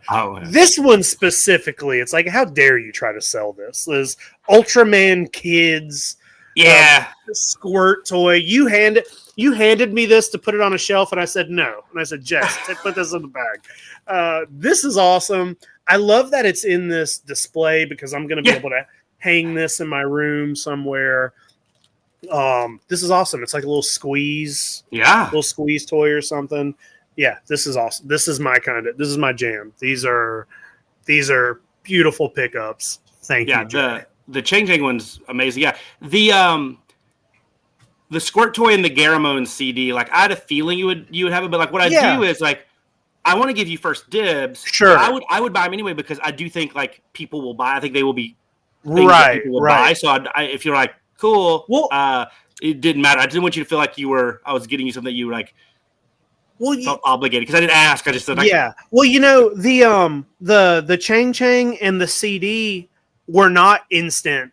I didn't grab them instantly. You know, I saw we were looking at it at your house, but I didn't really make the decision to like actually take this one home until we got to the show. And then I was like, oh wait, what am I doing? If I don't grab this now, it will be a pain to try to get it later. It's right in front of me. Just take it. So and Peter would buy it. Yeah, and then the CD was like, I was like, oh, that's cool, but it's a CD. I don't really like, you have a huge collection for that kind of stuff. But then as soon as I started like looking up I was like, wait, well, let me see what this is. And I found that YouTube video, and I was like, oh my God, dude, that's mine. So that took it. I was like, once I found out exactly what it was. 2 more things here, and then we'll see your big score. Going back to the Nagatas, I did pick up this amazing, it is a Frank Mysterio sculpt painted by Mark Nagata, and oh my god, it's this Kong. So like Mark had posted these, and I saw him right at the beginning of the night. He had 3. He had one with the 33 Kong. He had the 70, I don't know, is it 76? Yeah, he had the 76 Kong, and then he had this Toho Kong. And I saw it, and I saw him online, and I was like, if I were going to get one, I would want the Toho Kong. But I didn't pick it up immediately. I like done a couple loops, walked around, and then I went back over, me and Jess went over, and he had just one of these on his table, and it happened to be this one. Yeah. And I picked it up, and I'm looking at it, and I will be honest with you, I talked about this a little bit last night. The reason I didn't like immediately go for it is I just imagined it was going to be more money than I was like comfortable paying after I already bought so much stuff. And I just was like, and I looked at the bottom of the foot, and I was like, excuse me, mine. And like, and what's really funny is this guy, as I was holding it, this guy came up and he goes, "Did you sell all the Kongs?" And I was like, "Yes, he did sell all the Kongs. This is mine." I was really, really, really happy with this because, like, first of all, Mark's stuff is great, and I've been able to pick up a couple things from Mark here and there, but this and the Eyes On feel like big, like, signature pieces, and the fact that this has like an actual painting on it, that is, to me, that's a special thing because, like, Mark is a very established painter outside of the Sofubi world, and there's the Goosebumps stuff, and like this is amazing to me. So I was able to. This is one of my favorite pickups in a long time was this guy. A Kong on a Kong. Kong on a Kong. Kong on a Kong with a dong. With a dong. Yes. Because it's Frank Mysterio. They all have dongs. Speaking of Frank Mysterio, this piece, so I got to tell a little bit of a story. Like when Jenny Cherry kind of first jumped on our radar, it was at D-Con. Yeah, and it was crazy because it was crazy because it was like we didn't even see her. She was kind of in an unfortunate area, and I don't even think it was until like the second day that we even like saw her stuff. And I remember getting on her Instagram immediately, and she had the Frank Mysterio like Garamond sculpt that she had done her thing to on her site, and apparently she had sold it at D-Con. Like it must have sold immediately, of course, right? But I was like, whoa, that's what I want. Because first of all, Frank Mysterio's Garamond was on my top 10 list this year, and I was like, I need that figure. Yeah. We'll wait before you pull it up. We'll have to play it. It was on my top 10 list this year, and I was like, I need it, but I want the Jenny Cherry one. But then, that was at D-Con. I imagine like, she's probably not like doing many of that same sculpt. She's going to paint whatever she wants and other stuff. Get to Kaiju Go, walk in. She's got one on the table. And I said, hey, I don't give a fuck. That's mine. And now we get to do this. The top 10 wishlist pickup alert. Yes! I got it. Congrats, man. So awesome. Crazy combination. Like Jenny Cherry's style. I love it anyway, and I love it on everything. But on this guy, this is a perfect combination for me. He's got the little, the heart on the belly. He's got like, it's like his toenails and fingernails are painted. Yeah. He's got the candy teeth, the stars in the eyes, the crazy colors. Like this is amazing. And like, I dude, honestly, like I buy a lot of Sofubi that is like, there's a ton of Sofubi out there, and it comes and goes, and you buy it, and then you're like, oh, that's just a weird little guy I bought that nobody really cares about but me, and I love that. These two pieces feel like important pieces to me. These feel like signature. These are art pieces. These are both beautiful. So thank you to Jenny Cherry, Mark Nagata, Frank Mysterio, and Jay and Chaz for bringing it all together so I could buy these. Yeah, those are awesome. It is just cool seeing like Mark and Jenny's style on the Frank's very specific style. Like 3 people like you know their stuff, right? Regardless of the context, and like now they're all like together. And I don't know, it's just what's gonna be hard now is I'm gonna have to find a blank of the Frank Mysterio Canagon. So K-Zombie. So I can get that to Jenny Cherry, and because I've never seen her do one of those, so I imagine the only way I'm going to get one to pair with this is I'm going to have to find the blank, for sure, and then I'm going to have to commission her to do it.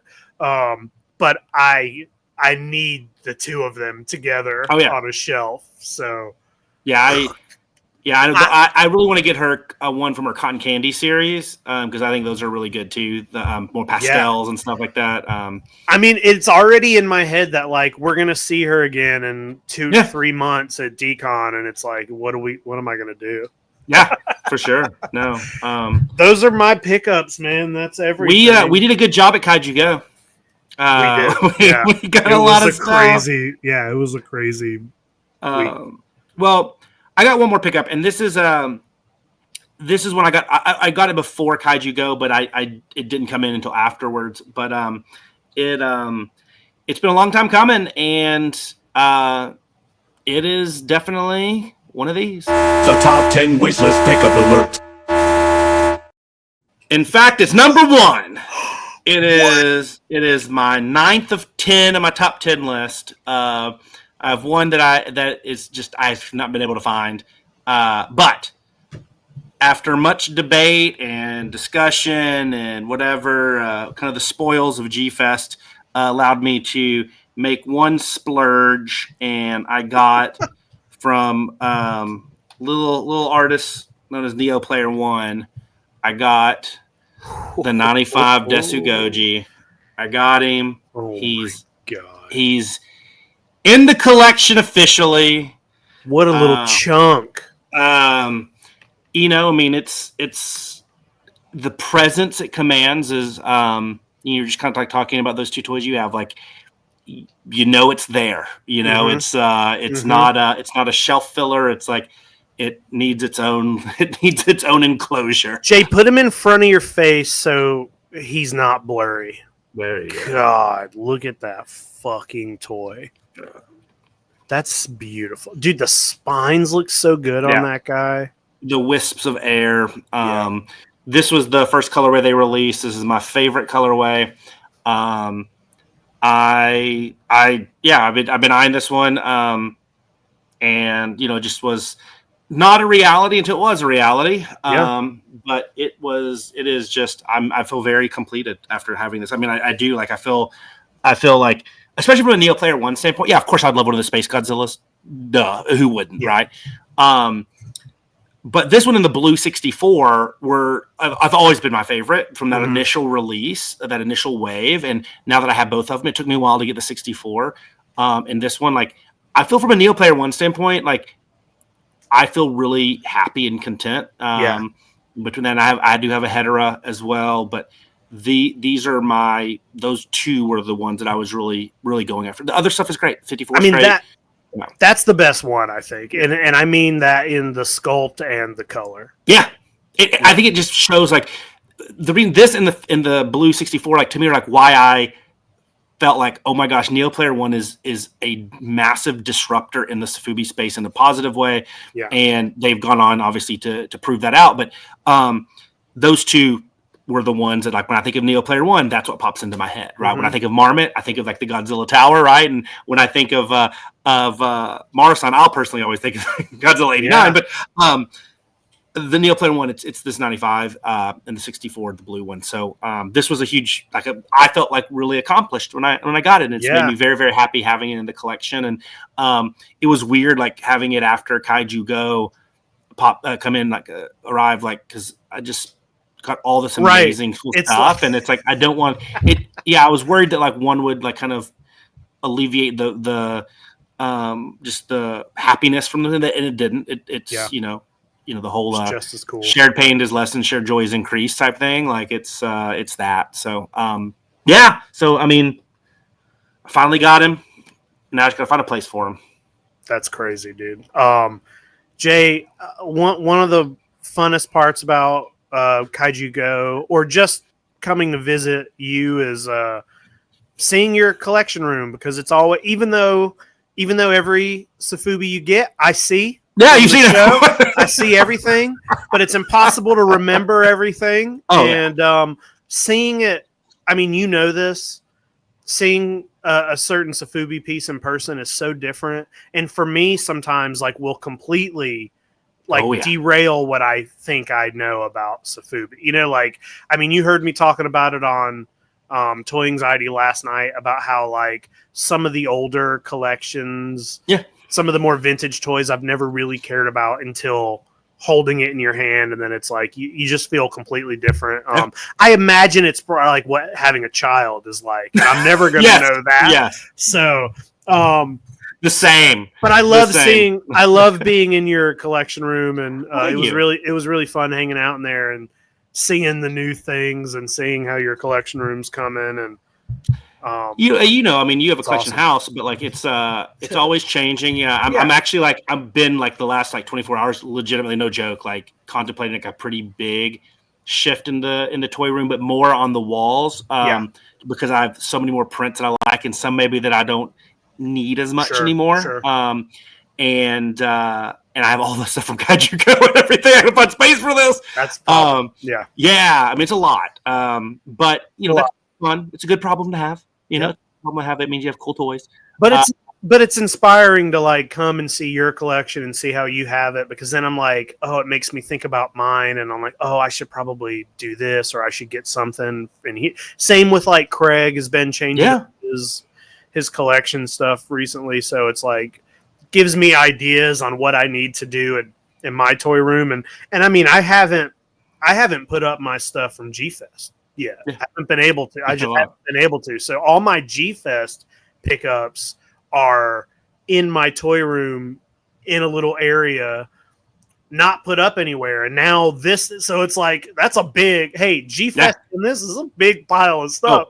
That forced me to move some things around G-Fest. Yeah, 100%. So I'm like, oh, I need to go to an IKEA. I haven't been to an IKEA in a while. I need a new shelf. It's a good problem to have. It means you have a lot of cool stuff that you want to keep, but it is a thing we have to do it. And honestly, like, I do the same thing. Like, I totally steal the good parts of other people's how they display their collections, what they're focusing on, how things look, because that's what we all Frankenstein this stuff together from what we've seen, and mixing with some of our original ideas of how to display things. But that's the fun part. Like, that's why like I truly love seeing people's collections and what they have is like, and I don't understand the whole, like, when people get so like jealous or like, oh, how do they have that? And I don't like I steal so much from people by where they display them, by maker, by subject matter, by color. I mean, believe me, I've seen people where they have these beautiful displays where it's regardless of what type of kaiju or property is, like the pastels and then the glitters and the green. And I'm like, oh my God, do I do that? Like, cause it's so cool. So it's, it is, that's the fun part about it. Yep, exactly. So it's something that I feel like I go in waves too with, like, sometimes I get tired of my toy room, you know, and I'm like, oh, I'm getting tired. I want to get out of here and like not go in here as much because it's in a way that I don't like right now, or I got work I need to be doing in here. And I did a really big clean out a couple months ago where I got rid of some things that have just been like piling up that haven't been going on the shelves or whatever, and I got the toy room like pretty much back to normal. But now, like I just said, going to your house and having these two big toy shows back to back, and knowing that DCon is coming, I feel like I just want to move into the toy room and just. I'm worried about DCon. I just 24 hours want to get in there and start being like, ooh, change this, move that, and then like going into Leviathan, because like. So like, the first stop in Leviathan with the VHS, and like, if anybody's ever been in Leviathan but they haven't been in my house, that's what my house looks like. I think I can see that. Like literally, like Leviathan where the VHS is and all the toys. that is literally what my entire house looks like. So I was in there and I'm like, oh yeah, I do need one of these shelves, or maybe I should move this to this part of the room. Yeah. And I really liked that in Leviathan they had VHS on both sides of the walls, but then a little shelf with like the rare VHS in it. And I was like, oh, I need one of those because my VHS are all So it's getting me motivated to want to like do some work in here and move some stuff around. But and even in that trip, like to see obviously like Kaiju Go, just a lot of toys in a selling environment, but like you saw Leviathan. And then you see like Velcro Kid, which is the opposite of the spectrum, right? Which is like more designer gallery style. Well, this is such a good. Oh man, so Leviathan Collectibles. That's my house. Yeah. Velcro Kid is your toy. Yeah, more like that. And it's literally that's what it's like. The vibes, like that's so funny. Yeah, I can see that to some degree. Yeah.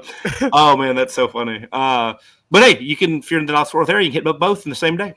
Yeah, exactly. But no, I enjoyed it. I obviously love having you and Jess over, and watching fun shows and talking toys, and you and Jess also work and help like set. I love doing that. I like setting up and helping. That's all fun to me. So anytime. It was so fun hanging out on Friday with the artists and you guys, and hey, because you obviously do a lot of art and do a lot of really cool stuff.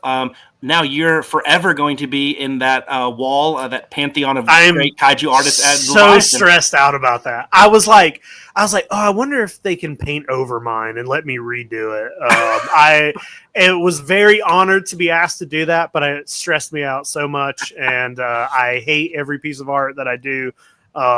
And it's there forever, and it's right by Tom's. And I watched Octeel draw this fucking like amazing smog monster, and I was like, cool. Or and Peter, his whole like Takaro scene. I mean, Peter and Matt Frank, and last year I watched Mark and Max do it, and then I got up there and I'm like, drawing a dumb like Godzilla Land Godzilla. I was like, let me draw something real simple so I can't fuck this up in front of all these people. But I love it though. But it's perfect. But you love that stuff, so I think I mean honestly, like that's. No, it was awesome. I was hoping that you would draw one of like your vintage toy Godzillas or characters like you did for all of the Tokyo Toy Town stuff, because I love that vibe. I love that style. My first instinct was to draw a Biollante, because I feel like if somebody sat me down and said, draw a Godzilla character without like looking at any sort of references or anything, I feel like Biollante is one that I could do and make it look the best, the quickest, and the most efficiently. But then I was like, oh, I don't. The space is kind of small. The marker's this fat. Yeah, it's a big one. Like, let me go cartoony here. Yeah. Let me be really chill and simple.